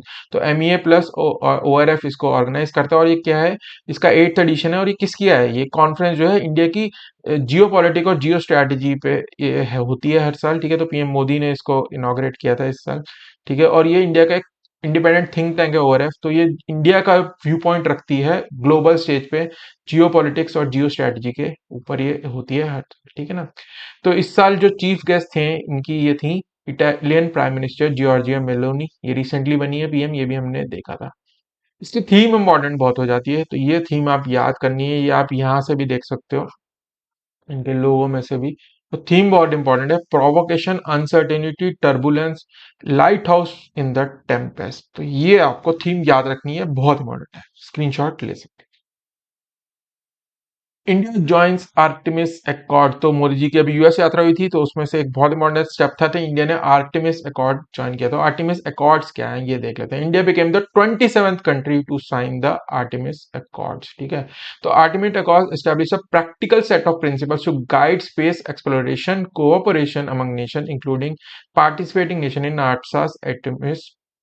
तो ये गाइडलाइंस सेट करती है स्पेस एक्सप्लोरेशन के दो नेशंस की कोऑपरेशन के। तो एक्चुअली है क्या कि यूएसए ने अलग अलग देशों से ना अलग अलग अकॉर्ड साइन कर रखे हैं स्पेस एक्सप्लोरेशन पे, तो इंडिया से भी उन्होंने अब एक अलग साइन कर लिया है, 27वीं कंट्री बन गया है ये, ठीक है। तो 27 देश हैं अभी, अलग अलग उनके एग्रीमेंट्स हैं, ठीक है ना, अकॉर्ड्स। और ये बेसिकली लूनर सरफेस की एक्सप्लोरेशन के लिए होते हैं, लूनर मतलब मून सरफेस के लिए, लेकिन आगे इसको एक्सटेंड किया जाएगा मार्स और बियॉन्ड मार्स, और आगे अनदर प्लैनेट्स और एक्सप्लोरेशन के लिए यूनिवर्स की करा जाएगा, ठीक है। तो basically set of guiding principles हैं ये, जो कि India, general electric and Hindustan Aeronautics Limited deal हुई है, ये भी यूएस दौरे पे हुई थी, बहुत ही सिग्निफिकेंट डील है ये। तो देख लेते हैं थोड़ा सा पेपर के हिसाब से क्या इंपॉर्टेंट है। तो जैसे मैंने कहा, General Electric Aerospace and Hindustan Aeronautics Limited deal for transfer of technology to co-produce engine in India for LCA Tejas MK2। तो इंडिया का जो तेजस जो फाइटर जेट है उसके इंजन बनाने के लिए ये डील की गई है। जनरल इलेक्ट्रिक जो है वो टेक्नोलॉजी ट्रांसफर करेगा, तो इसीलिए इसे कहा जा रहा है कि ये बहुत सिग्निफिकेंट स्टेप है कि वो हमें बनाना, सिर्फ हम वहां से खरीदेंगे नहीं, उसका टेक्नोलॉजी ट्रांसफर भी होगा, आत्मनिर्भर भारत में ये हेल्प करेगा। तो इंजन्स बनाए जाएंगे, ना केवल ये तेजस में लगेंगे, बल्कि ये प्लान है कि अमेरिका जो है उनके पास इतनी कैपेसिटी नहीं है कि वो यूएसए में इतने इंजन बना सके जितनी डिमांड है वर्ल्ड में। तो ये कहा जा रहा है कि इंडिया में बनेंगे भी और ये एक्सपोर्ट भी कराएगी इंडिया, तो इंडिया की एक्सपोर्ट में भी ये बहुत ज्यादा हेल्प करने वाली है फ्यूचर में, डिफेंस एक्सपोर्ट्स में। तो एक बहुत ही इंपॉर्टेंट डील है ये। तो GHAL डील है ये आपको याद रखना है, क्या इंजन बनाएंगे, ठीक है ना।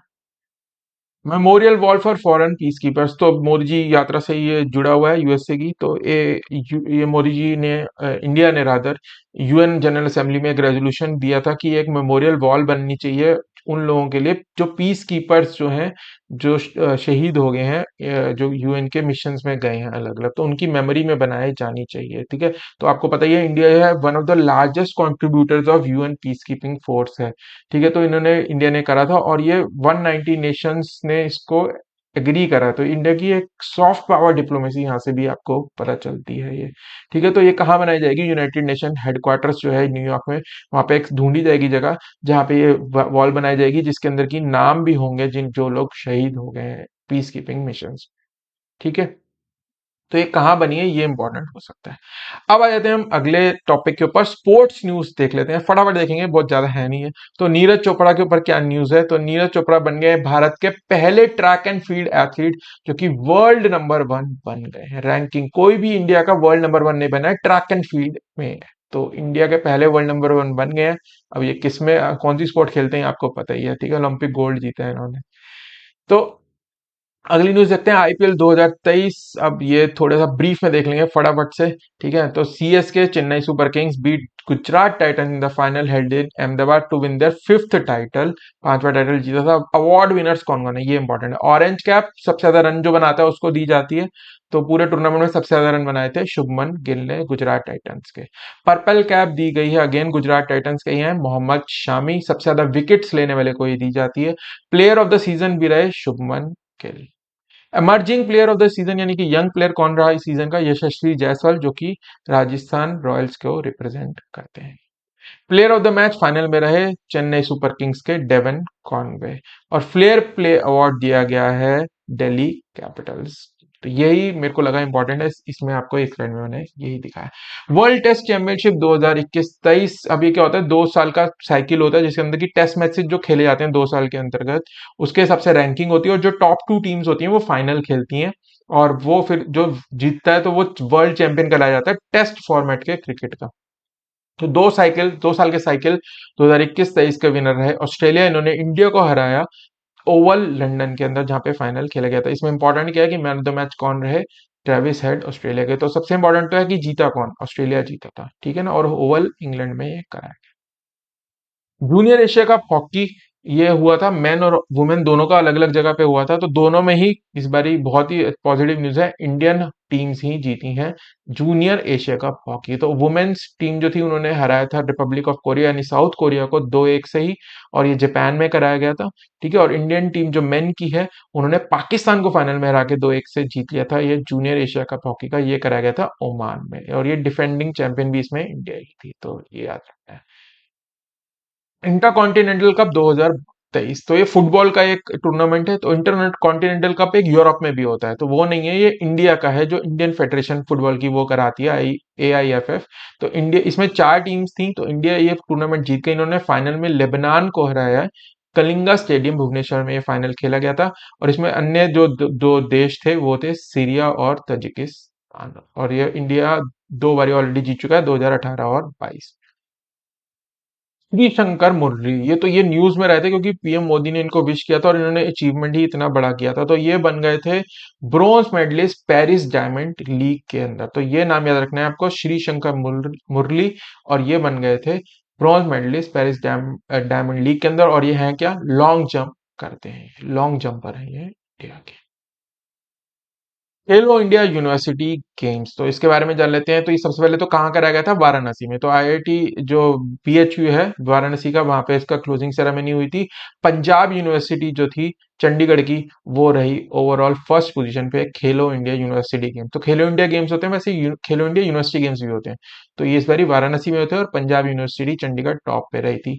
और इसका मैस्कॉट जो आप फोटो में देख रहे हैं ये है बारासिंगा, जो कि यूपी का स्टेट एनिमल है, और इसका नाम था जीतू। ठीक है, तो नाम याद रख लेना मैस्कॉट का। तो ये थी स्पोर्ट्स की न्यूज। अब हम देखेंगे डिफेंस यानी रक्षा क्षेत्र से रिलेटेड न्यूज। ये भी थोड़ी सी है न्यूज, बिल्कुल इसको देख के अब फिर हम आगे चलेंगे। तो डिफेंस से रिलेटेड IS कृपाण, तो ये एक शिप है जो कि इंडिया ने गिफ्ट की है। बस इसमें आपको क्या रखना है, मिसाइल कॉर्वेट है, ये मिसाइल शिप है जिसको कि किया गया है वियतनाम को। तो दो तरीके से क्वेश्चन बन सकता है कि INS कृपाण को कौन से देश को भारत ने गिफ्ट किया है, तो वियतनाम को। और एक क्वेश्चन बन सकता है कि इंडिया ने रिसेंटली कौन सा मिसाइल कॉर्वेट वियतनाम को गिफ्ट किया है, जो कि है INS कृपाण। और ये पूछा जा सकता है, पहले ऐसे क्वेश्चन पूछे गए हैं। India France UAE maritime partnership exercise, तो पहली बारी ये हुई थी, first edition of India France UAE maritime partnership exercise, और ये हुई थी गल्फ ऑफ ओमान में। ठीक है, और इंडिया को रिप्रेजेंट किया था INS तरकश ने इसके अंदर। ठीक है, और उसमें रफाल अलग अलग हेलीकॉप्टर्स भी थे। अग्नि प्राइम, तो ये जो हमारी अग्नि मिसाइल है, बैलिस्टिक मिसाइल है। दो तरीके की मिसाइल होती है, क्रूज मिसाइल और बैलिस्टिक मिसाइल। तो ये इंटरकॉन्टिनेंटल बैलिस्टिक मिसाइल है, हमारी सबसे ज्यादा रेंज है जिसकी।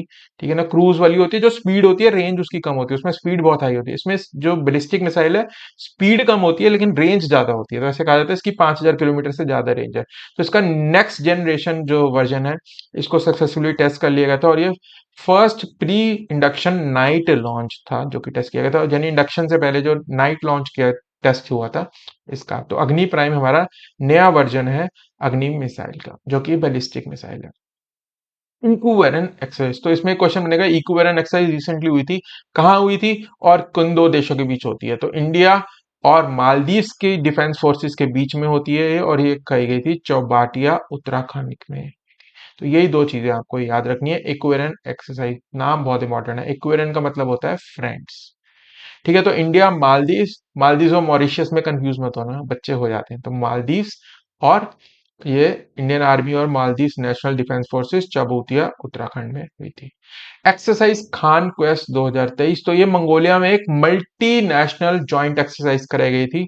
मंगोलिया में हुई थी पहले तो, और ये मल्टीनेशनल, इसमें बहुत सारे देश ने पार्टिसिपेट किया था, इंडिया उनमें से एक देश था। तो 20 देश है इसके अंदर अराउंड। और ये किस लिए थी? ये मिलिट्री एक्सरसाइज नहीं थी, ये military multinational peace keeping joint exercise थी। पीस कीपिंग जो फोर्सेज होती हैं, जो यूएन में जाती हैं बाद में, तो उनको ट्रेन करने के लिए एक्सरसाइज हुई थी। और इंडिया को इसमें रिप्रेजेंट किया था गढ़वाल राइफल्स कंटिजेंट ने। और ये एक्सरसाइज, जैसे कि मैंने कहा, will prepare participants for future UN peace keeping missions.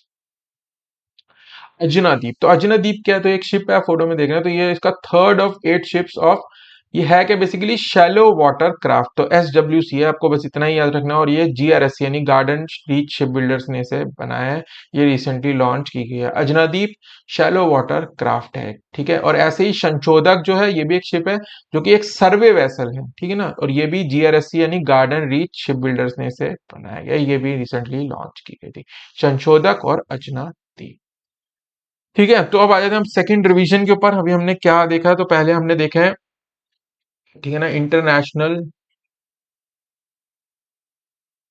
News and events. आप इसे स्किप कर सकते हो अगर आपको लगता है कि रिवीजन की आपको जरूरत नहीं है, अगले टॉपिक पे आप जा सकते हो वीडियो को आगे करके। तो पहले हमने जाना नेटो प्लस के बारे में। तो नेटो में 31 नेशंस हैं, जिसमें कि रिसेंटली क्या है, फिनलैंड बना था अप्रैल में मेंबर। और प्लस में कौन से हैं? 5 देते हैं जो मैंने बताया, Australia, New Zealand, Japan, south Korea and Israel. तो इसमें इंडिया को मेंबरशिप ऑफर की थी, जो इंडिया ने डिनाई कर दी। फिर हमने G20 से रिलेटेड कुछ मीटिंग्स जो हुई थी टूरिज्म वाली, ये कहाँ हुई थी? ये आपको सबको पता ही है, श्रीनगर, जम्मू कश्मीर में। L20 मीटिंग लेबर से रिलेटेड, ये हुई थी पटना में, ठीक है ना। उसके बाद U20, ये मेयर्स वाली है ना, मेयर्स वाली कहाँ हुई थी? अहमदाबाद में होनी है ये, रादर अहमदाबाद में जुलाई में होगी ये। फिर हुई थी ऑडिट इंस्टीट्यूशन की, ठीक है ना, SAI सुप्रीम ऑडिट इंस्टीट्यूशन, ठीक है। तो इसको GC मुर्मू जो हमारे CAG हैं, उन्होंने वो उनको लीड करा था। और ये कहाँ हुई थी? गोवा में। तो ये 4 मीटिंग के बारे में हमने डिस्कस करा था। फिर हमने देखा था इंडिया बांग्लादेश फ्रेंडशिप पाइपलाइन, जो कि 132 किलोमीटर की पाइपलाइन है, ठीक है। इंडिया और बांग्लादेश के बीच में पहली पाइपलाइन है जो कि हाई स्पीड डीजल को करेगी। और ये कहाँ से कहाँ होगी? सिलीगुड़ी, वेस्ट बंगाल से, ठीक है ना, प्रभातीपुर, बांग्लादेश में। तो ये इंपॉर्टेंट था इसके अंदर, ठीक है ना। फिर हम आ गए थे रायसीना डायलॉग पे, जो कि, ठीक है ना, रायसीना डायलॉग जो कि इंडिया की जियो पॉलिटिकल और जियो स्ट्रैटेजिक एक कॉन्फ्रेंस है, जो कि कौन कराता है? मिनिस्ट्री ऑफ एक्सटर्नल है, MEA plus observer research foundation, जो कि इंडिपेंडेंट थिंक टैंक है, ठीक है ना। तो इसमें जॉर्जिया मेलोनी, इटली की PM, वो चीफ गेस्ट थी, ठीक है। और इसकी थीम क्या थी? ये इंपॉर्टेंट है, प्रोवोकेशन, अनसर्टेनिटी, ठीक है ना, टर्बुलेंस। अब इसमें आपको पूरा याद करने की जरूरत है, उसमें एक लाइट हाउस टू टेम्पस था ना, कुछ ऐसा, तो लाइट हाउस आप याद रख लो। तो ये थी रायसीना डायलॉग। फिर उसके बाद हमने देखा था इंडिया ने ज्वाइन किया क्या? आर्टिमिस एकॉर्ड्स, जो कि US से करता है, अलग अलग देशों से, फॉर स्पेस एक्सप्लोरेशन। इंडिया बन गई 27th कंट्री। और इसको मून के लिए जनरली होते हैं, मून को एक्सप्लोरेशन के लिए, बाद में इसको मार्स और बियॉन्ड भी एक्सटेंड किया जाएगा। फिर हमने देखा था अदर जनरल इलेक्ट्रिक और HAL की जो डील है इंजन के ऊपर, जो कि बनेंगे हमारे तेजस LCA तेजस हेलीकॉप्टर के, इसको हम एक्सपोर्ट भी करने वाले हैं। और इसमें टेक्नोलॉजी ट्रांसफर होगा, ट्रांसफर ऑफ टेक्नोलॉजी होगा। फिर इंडिया ने जो रेजोल्यूशन दिया था कहाँ पे? UN में, किस लिए? पीस कीपर्स के लिए, वॉल, ठीक है ना, फॉलन पीस कीपर्स। तो ये कहाँ बनाई जाएगी? UN हेडक्वार्टर न्यूयॉर्क में। तो ये थी इंटरनेशनल न्यूज। फिर हम आए थे स्पोर्ट्स। स्पोर्ट्स पे नीरज चोपड़ा जाना था हमने। क्या थे वो? First Indian to track and field number one, world number one जो बन गए। आईपीएल सीएसके ने जीती, ऑरेंज कैप शुभमन गिल। उसके बाद मोहम्मद शामी पर्पल कैप, सबसे ज्यादा wicket. Player of the tournament Shubman Gill. Yashasvi Jaiswal emerging player, ठीक है ना। और फ्लेयर प्ले अवार्ड दिया गया था दिल्ली कैपिटल्स को। तो ये थी आईपीएल। फिर हम आए थे वर्ल्ड टेस्ट चैंपियनशिप 2021-23 का फाइनल हुआ था। कहाँ पे हुआ था? ओवल लंदन में हुआ था। और इसको जीता किसने था? ऑस्ट्रेलिया ने, इंडिया को हरा के। और इसके मैन ऑफ द मैच थे ट्रेविस हेड। फिर हॉकी के जो जूनियर एशिया कप, मेन वाला और वुमेन वाला। तो मेन वाले में इंडिया ने पाकिस्तान को हराया था, ये हुआ था ओमान में। वुमेन वाला जापान में हुआ था और इंडिया ने हराया था साउथ कोरिया को। तो junior Asia cup hockey India ही जीता। फिर हमने देखा इंटर कॉन्टिनेंटल कप, जो कि इंडिया में जो होता है, उसमें इंडिया ने किसको हराया? लेबनान को फाइनल में हराया था, ठीक है ना। फिर हमने जाना श्री शंकर मुरली, जो कि क्या है? लॉन्ग जंपर है। इन्होंने क्या जीता है? ब्रॉन्ज। कहाँ पे? पेरिस डायमंड लीग, ठीक है ना। तो ये हमने स्पोर्ट्स के देखे थे। और क्या देखा था? खेलो India university game.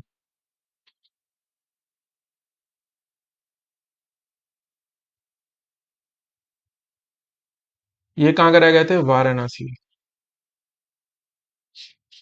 Punjab university जो रही चंडीगढ़ की, वो टॉप किया उन्होंने इस गेम्स के अंदर। इसका मैस्कॉट था जीतू, जो कि है बारहसिंगा, यूपी का स्टेट एनिमल। फिर हम आ गए थे डिफेंस न्यूज के ऊपर। इसमें क्या जाना हमने? आईएनएस कृपाण कौन से देश को दिया? वियतनाम को, फ्री में गिफ्ट, ठीक है ना। अग्नि प्राइम बैलिस्टिक मिसाइल का नया वर्जन हमारी, ठीक है ना। नाइट टेस्ट हुआ था इसका सक्सेसफुल। एक्यूवेरन एक्सरसाइज किसके साथ हुई है? मालदीव्स और इंडिया। कहाँ पे हुई है? चौक बाटिया, उत्तराखंड, ठीक है ना। उसके बाद एक्सरसाइज खान क्वेस्ट। अब इसको याद कैसे करोगे? खान को चेंगिस खान से याद कर लो, मंगोलिया में हुई थी, ठीक है ना। वहीं से आया था ना वो। तो ये हो गई। और ये इसमें 20 से ज्यादा देश थे और ये पीस कीपिंग फोर्सेस की थी, ठीक है ना। और लास्ट में हमने जाना अंजादीप, जो कि क्या है? शैलो वाटर, शैलो वाटर्स में चलने के लिए वेसल है। शैलो वेसल क्राफ्ट कह सकते हैं इसमें। और संशोधक, ये क्या है? सर्वे वेसल है। और दोनों को किसने बनाया है? Garden reach ship builders enterprise जो भी है, ठीक है ना। तो ये हमने अभी डिफेंस के पढ़ लिया। अब हम सीधा लास्ट में करेंगे रिवीजन, सारे टॉपिक्स कवर करके। दो तीन टॉपिक्स ही रह गए हैं। इंपॉर्टेंट डेज के बारे में जानेंगे और मिसलेनियस न्यूज आइटम कवर करेंगे। सबसे पहले देख लेते हैं इंपॉर्टेंट डेज, जो कि जून के महीने में आपको याद होने चाहिए। इंपॉर्टेंट डेज देख लेते हैं कौन कौन से आपको पता होने चाहिए। तो सबसे पहले तो वर्ल्ड एनवायरनमेंट डे 2023 बनाया गया था। तो ये तो आपको सबको ही पता होगा, अभी तक अगर आप तैयारी कर रहे हो किसी भी एग्जाम की, कि वर्ल्ड एनवायरनमेंट डे बनाया जाता है 5 जून को हर साल। तो ये तो बहुत इजी है, 5 जून को वर्ल्ड एनवायरनमेंट डे बनाया जाता है। थीम बहुत इंपॉर्टेंट है कि इस साल थीम क्या रही थी, ये क्वेश्चन बहुत ही ज्यादा इंपॉर्टेंट है। तो इस बार प्लास्टिक पोल्यूशन से रिलेटेड है थीम, आप इस तरह याद रख सकते हो। तो ये थीम थी सॉल्यूशंस टू प्लास्टिक पोल्यूशन, और इसका हैशटैग था बीट प्लास्टिक पोल्यूशन। ये दो आपको याद रखने हैं। ये पिक्चर आप याद कर सकते हो, यहाँ पे दिया गया है, ठीक है ना। और इसका होस्ट कंट्री कौन थी? कोटा डे एवरी। तो ये क्या है? आइवरी कोस्ट इसको बोलते हैं, साउथ अफ्रीका की पहले बोलते थे। ये साउथ अफ्रीका कह रहा हूँ, सॉरी, अफ्रीकन कॉन्टिनेंट की एक कंट्री है। कोटा डे एवरी, पहले इसको आइवरी कोस्ट बोलते थे। और इन्होंने, ये होस्ट कंट्री थी इन पार्टनरशिप विद नेदरलैंड्स या हॉलैंड। और ये है क्या? It is initiative led by United Nation Environment Programme and held annually since 1973। अगला इंपॉर्टेंट डे देखते हैं, इंटरनेशनल डे ऑफ योगा। ये भी आप सबको पता होगा, 21 जून को मनाया जाता है। तो पीएम मोदी इस बार कहाँ पहुंच गए थे? यूनाइटेड नेशंस हेडक्वार्टर्स न्यूयॉर्क में सेलिब्रेट हुआ था 9th एडिशन ऑफ ये इंटरनेशनल डे फॉर योगा। 2014 में इंडिया ने इसको यूएनजीए में कहा था कि हमें मनाना चाहिए, और 2015 से ये हर साल मनाया जा रहा है। ठीक है। और इस बारी की थीम क्या थी? थीम थी योगा फॉर वासुदेव कुटुंबकम। अब इस साल हम इसी थीम पे सब कुछ कर रहे हैं, G20 भी इसी थीम पे कर रहे हैं, one earth one family one future, जो कि वासुदेव कुटुंबकम की हमारी फिलोसफी पे बेस्ड है। तो इस बार योगा डे की भी यही थीम थी, yoga for Vasudhaiva Kutumbakam, PM vision for Earth. तो अब वो योगा फॉर वासुदेव कुटुंबकम इसमें याद रखना है। ठीक है। तो इस इवेंट पे जैसे कि हमने सूरत में देखा वर्ल्ड रिकॉर्ड बना सबसे ज्यादा लोग एक योगा सेशन में, तो इस सेशन में मोदी जी यहाँ पे प्रेजेंट थे यूएन के जो पार्क में, यूएन हेडक्वार्टर के। तो वहां पे क्या गिनीज रिकॉर्ड बन गया, उसी समय मोदी जी को सर्टिफिकेट भी दिया गया उस अवार्ड का। तो ये बना award the most nationalities in a yoga session. अलग अलग देशों के जो सबसे ज्यादा अलग अलग नेशनैलिटीज प्रेजेंट थी, तो अराउंड 180 देशों के लोग वहां पे उस ग्राउंड में प्रेजेंट थे एक सेशन ऑफ योगा में। तो ये बना उसमें record. International labour day again APFC और ईओ वालों के लिए बहुत इंपॉर्टेंट है। तो इंटरनेशनल लेबर डे आप सबको पता है 1 मई को बनाया जाता है to recognise and appreciate the labour and employees across all fields and profession of their work and efforts. It aims to educate करने के लिए वर्कर्स को अबाउट देयर राइट्स क्या है उनके, और उनका कॉन्ट्रीब्यूशन क्या उनको देना है। ठीक है। तो फर्स्ट लेबर डे बनाया गया था, ये मैं एक्स्ट्रा इसलिए दे रहा हूँ, ये एपीएफसी वालों के लिए ज्यादा इंपॉर्टेंट है और ये ईओ वालों के लिए। The first Labor Day was celebrated on May 1st, 1890, when workers, after a socialist congress in Europe on 14 July 1890 in Paris, France, declared that Worker Day should be held on May 11। तो 1 मई 1890 को पहली बार इसको celebrate किया गया था। इससे related news क्या है कि world day against child labour ये कब मनाया जाता है? तो ये मनाया जाता है 12 जून को। तो दो हो गए, लेबर डे 1 मई को और world day against child labour 12 जून को। और इसकी थीम क्या थी? Social justice for all and child labour. तो ये चाइल्ड लेबर वाले डे की थी जो कि जून 12 को मनाया जाता है, social justice for all and child labour ये थीम थी। World sickle cell awareness day, तो ये एक डिजीज होती है, तो ये मनाया जाता है 19 जून को हर साल। ठीक है, एससीडी कहते हैं इसको। और ये क्या होती है? बेसिकली जो हमारी ब्लड के अंदर कंपोनेंट होते हैं, आरबीसी, डब्ल्यूबीसी, प्लेटलेट्स, तो आरबीसी की जो अबनॉर्मल शेप हो जाती है, तो उससे एक डिजीज हो जाती है, बहुत खतरनाक डिजीज होती है। तो उसकी अवेयरनेस फैलाने के लिए world sickle cell awareness day बनाया जाता है जून 19 को। ठीक है। तो इसकी थीम ये थी, ये अब रहने तो बहुत बड़ी है, पर अब कुछ कीवर्ड जिसमें ढूंढ सको तो ये आप याद कर सकते हो, इतना इंपॉर्टेंट नहीं है। वर्ल्ड हाइड्रोग्राफी डे, तो यह पिक्चर में देख रही हैं 21 जून को मनाया जाता है। वर्ल्ड योगा के दो के साथ ही मनाया जाता है, अब ऐसे याद कर सकते हैं, वर्ल्ड हाइड्रोग्राफी डे। और ये hydro naval department, Indian naval department ने बनाया था, हाइड्रोग्राफिक डिपार्टमेंट ने 21 जून को। और इसकी थीम थी hydrography underpinning the digital and twin of the ocean. तो ये इंपॉर्टेंट है। तो ये थीम, आप थीम हमेशा सबकी याद करनी है आपको। ठीक है, स्क्रीनशॉट ले सकते हो आप इसका। अगला international day for drug abuse and illicit trafficking, तो इसके लिए ये बनाया जाता है 26 जून को। ठीक है। तो ड्रग अब्यूज और इलिसिट ट्रैफिकिंग के लिए। ठीक है। तो वैसे आपको इतना याद रखना है, 26 तारीख को बनाया जाता है drug abuse and illicit trafficking. अब आते हैं हम लास्ट टॉपिक आज के वीडियो का, मिसलेनियस न्यूज आइटम हम देख लेते हैं। तो यूनिफॉर्म सिविल कोड बहुत ही न्यूज में रहा है, तो थोड़ा सा इसको देख लेते हैं। नेशनल न्यूज ज्यादा हम कवर करने वाले हैं मिसलेनियस न्यूज में।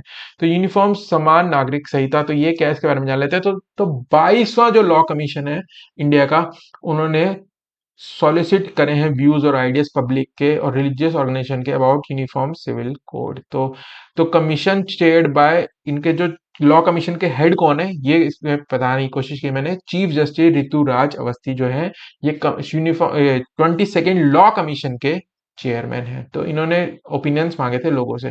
तो लॉ कमीशन है क्या, बेसिकली एक साइड में वो देख लेते हैं। It is an executive body, तो ये ना तो कॉन्स्टिट्यूशनल बॉडी है ना स्टैट्यूटरी बॉडी है, ना इसका मेंशन कॉन्स्टिट्यूशन में है ना किसी एक्ट के अंदर है, बट ये गवर्नमेंट ऑफ इंडिया के एक ऑर्डर से बनाई जाती है, हर बारी जब भी बनती है। तो एग्जीक्यूटिव बॉडी है, गवर्नमेंट ऑफ इंडिया के ऑर्डर से बनती है। और इसका काम क्या है? It function is to research and advise government of India on legal reform. तो लीगल रिफॉर्म जो है कि लॉ में चेंजेस लाने हैं, नए लॉ लाने हैं कोई, तो उसके अंदर एक गवर्नमेंट ऑफ इंडिया को एडवाइजरी बॉडी की तरह काम करती है to the ministry of law and justice. ठीक है, तो यूसीसी क्या है? It is a proposal to formulate and implement personal laws of all citizen which apply on all citizen equally regardless of their religion, gender, sexual orientation. तो सबके लिए समान personal laws होने चाहिए, ये यूनिफॉर्म सिविल कोड कहता है। Personal laws पे, ठीक है, तो currently personal laws of various communities are governed by religious scriptures, ठीक है, तो अलग अलग रिलीजन के अलग अलग स्क्रिप्चर्स है, तो उनको यूनिफॉर्मिटी लाने के लिए इनहेरिटेंस के मामले में, मैरिजेस के मामले में, डिवोर्स के मामले में, तो पर्सनल लॉज को हटा के एक कॉमन सिविल कोड लाने की बात होती है। तो ये सब आपको पता ही होगा, ये पॉलिटी वाली वीडियो में भी आपने देख सकते हो जाके, सारे जो हम आर्टिकल डिस्कस कर रहे हैं इंपॉर्टेंट वहां पे। तो उसके अंदर आर्टिकल 44 के अंदर दिया गया है यूनिफॉर्म सिविल कोड, चैप्टर 4 है जो कि कॉन्स्टिट्यूशन का directive principle of state policies के ऊपर। अब इलेक्शन हुए थे मार्च के अंदर, थोड़े पुराना है पर इसके सीएम्स इंपॉर्टेंट देख लेते हैं, कौन कौन किस स्टेट का सीएम बने हैं। मेघालय के बने हैं कॉनरेड संगमा, एनपीपी के हैं, ये बीजेपी के साथ अलायंस में बने हैं।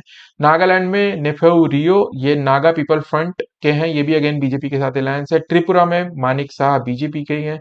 और कर्नाटका में सिद्धारमैया जी बन गए हैं जो कि इंडियन नेशनल कांग्रेस के हैं। तो ये 4 सीएम बने हैं, ठीक है ना, तो आप ये याद कर सकते हैं।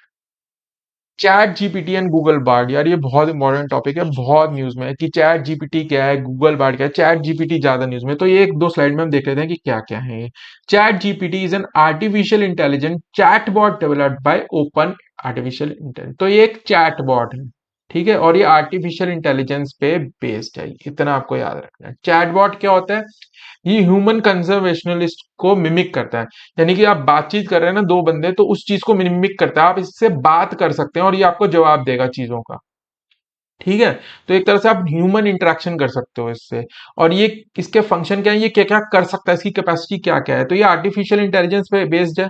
तो आर्टिफिशियल इंटेलिजेंस क्या है, वो कंप्यूटर वाली वीडियो में जाके देख लेना, ठीक है, मैराथन वीडियो एपीएससी की स्पेशली।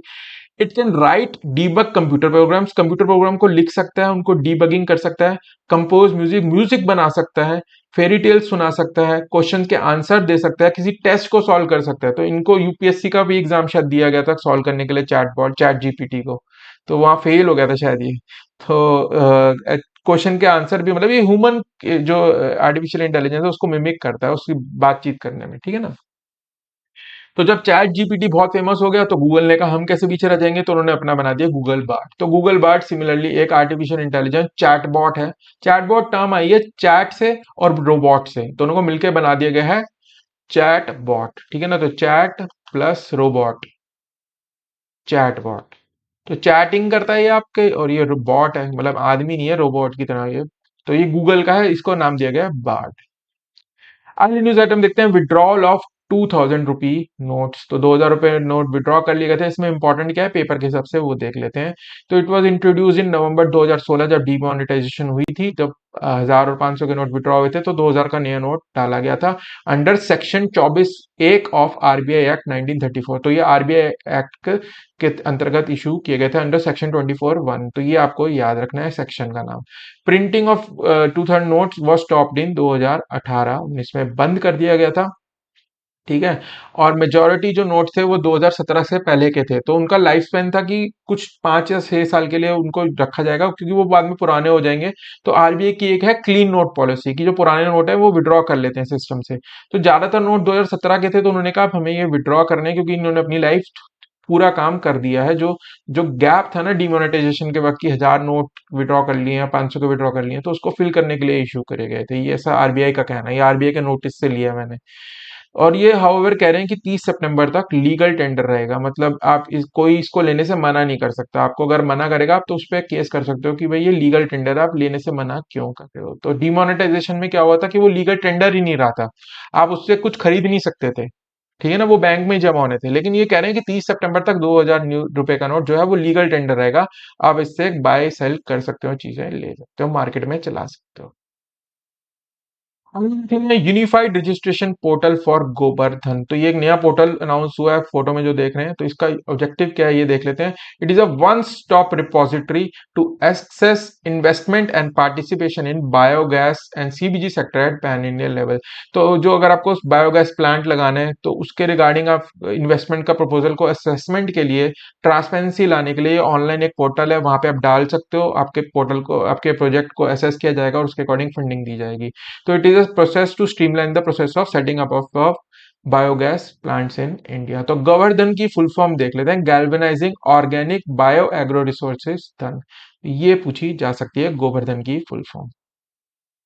ऐसे ही एक और पोर्टल बनाया गया न्याय विकास पोर्टल। तो इसका काम क्या है, for monitoring the implementation of central sponsored scheme. तो सेंट्रल स्पॉन्सर्ड स्कीम्स जो होती हैं उसकी इम्प्लीमेंटेशन को ये इंडिया में मॉनिटर करेगा, उसका ये ट्रैकिंग सिस्टम बेसिकली बन गया है ये।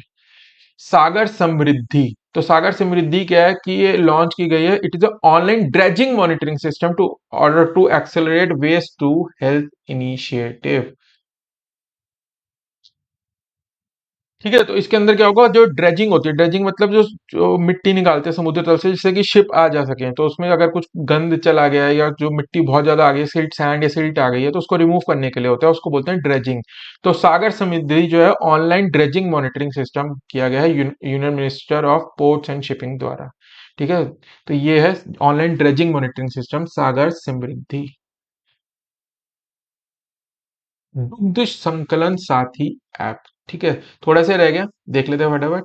तो एक ऐप बनाई गई है जिसका नाम है दुग्ध संकलन साथी ऐप, जो कि क्या करेगी, इंडियन डेयरी इंडस्ट्री, अब दुग्ध से रिलेटेड है तो इंडियन डेयरी इंडस्ट्री से रिलेटेड है ये।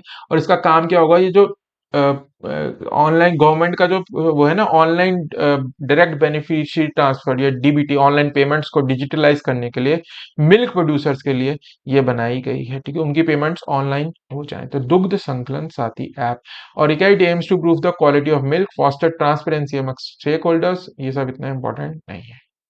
लास्ट देख लेते हैं न्यूज आइटम इस वीडियो की, जोहार राइस, ये न्यूज में रही थी। तो ये क्या है, it is aromatic rice cultivated in north eastern region of India, is effective in lowering the blood glucose and preventing diabetes onset. तो ये एक खुशबूदार राइस है जो कि नॉर्थ ईस्ट इंडिया में रादर बनाई उगती है, और ये वहां की है। और ये क्या करती है, इसको खाने से जो है ना, आपका ब्लड शुगर लेवल जो है वो इफेक्ट नहीं होता, और ये डायबिटीज की स्टार्टिंग को प्रिवेंट करने में बहुत हेल्पफुल है। तो ये कहाँ की है, जो हराइज, ये आपको इसमें याद रखना है, नॉर्थ ईस्टर्न इंडिया की।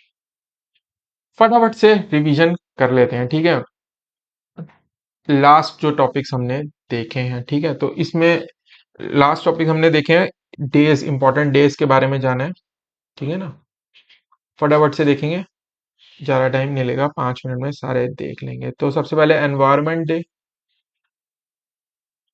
5 जून, प्लास्टिक पोल्यूशन वाला था इसका थीम, बीट द प्लास्टिक है ना, हैशटैग, बीट द प्लास्टिक, ठीक है। और इसकी होस्ट कंट्री कौन सी थी, आइवरी कोस्ट या कोटेडे आइवरी, आइवरी कोस्ट लिख देता हूं मैं, ठीक है ना, अफ्रीका का कंट्री, या प्लस नेदरलैंड्स के साथ मिलकर इन्होंने होस्ट किया है। अगला, इंटरनेशनल डे, योगा डे, कब मनता है, 21 जून को सेलिब्रेट करते हैं, ठीक है ना। 2014 से इंडिया ने करा था, और 2015 में इसको पहली बार सेलिब्रेट किया, 2014 में यूएनजीए में प्रपोजल लाया, ठीक है। तो इस बार पीएम मोदी यूएन हेडक्वार्टर चले गए थे, वहां पे वर्ल्ड रिकॉर्ड बना, कितने क्या बना था, 180 देशों के नेशनैलिटीज के लोग एक ही स्थान पे एक योगा सेशन में पार्टिसिपेट कर रहे थे। और इसकी थीम इंपॉर्टेंट थी, थीम क्या थी, योगा फॉर वासुदेव कुटुंबकम, ठीक है ना। तो ये थी इसकी। फिर हम आए थे इंटरनेशनल लेबर डे, ठीक है, जो कि 1 मई को मनाया जाता है, और पहली बार बनाया गया था 1 मई 1890 को, ठीक है ना। और इसमें हमने जाना था कि एक डे होता है world day against child labour,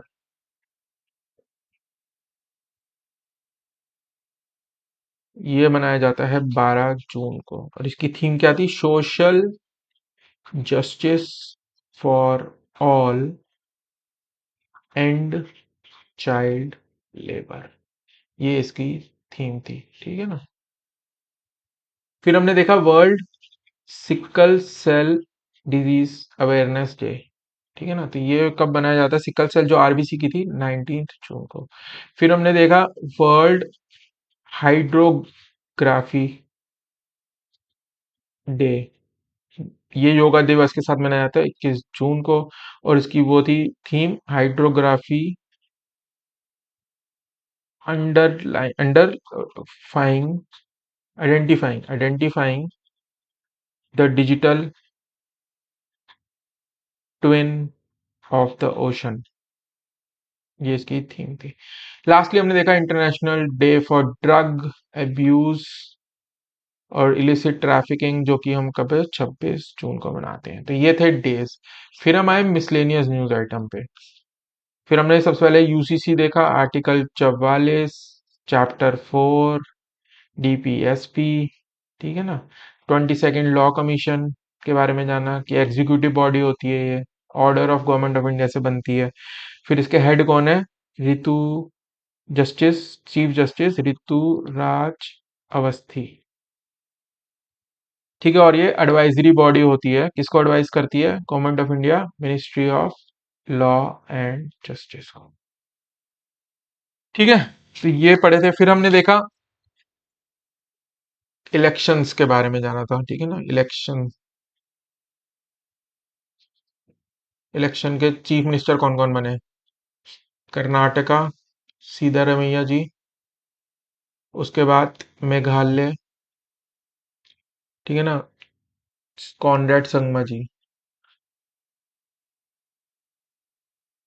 Nagaland Neiphiu Rio,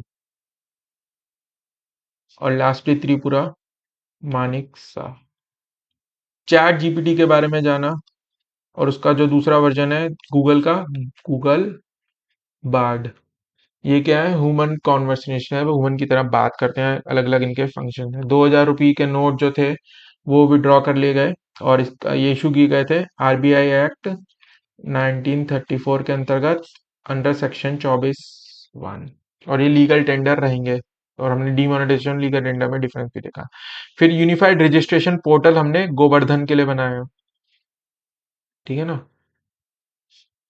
ठीक है। तो ये देखा, तो हमने one stop solution for investment के लिए, अगर आपको गोवर्धन कोई बायोगैस प्लांट लगाना है, उसकी इन्वेस्टमेंट को असेसमेंट के लिए बनाया गया। तो गोवर्धन की फुल फॉर्म देखी थी हमने, galvanising organic bio agro resource धन। फिर हमने न्याय विकास पोर्टल के बारे में जाना, जो किस लिए बनाया गया है, central government scheme sponsored scheme CCSS को मॉनिटर करने के लिए। फिर हमने जाना सागर समृद्धि के बारे में। ये क्या है, करती है सागर समृद्धि, ऑनलाइन ड्रेजिंग मॉनिटरिंग के लिए ये पोर्टल बनाया गया। फिर हमने जाना दुग्ध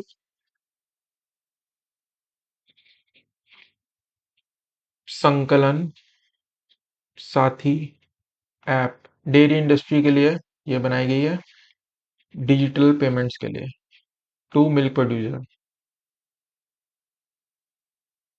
और लास्टली हमने देखा जोहा राइस के बारे में, ठीक है, जो कि नॉर्थ ईस्ट इंडिया में पाई जाती है, जो कि क्या है, ग्लूकोज लेवल को मॉनिटर कंट्रोल में रखती है, और डायबिटीज को प्रिवेंट करती है, इसलिए ये फेमस थी।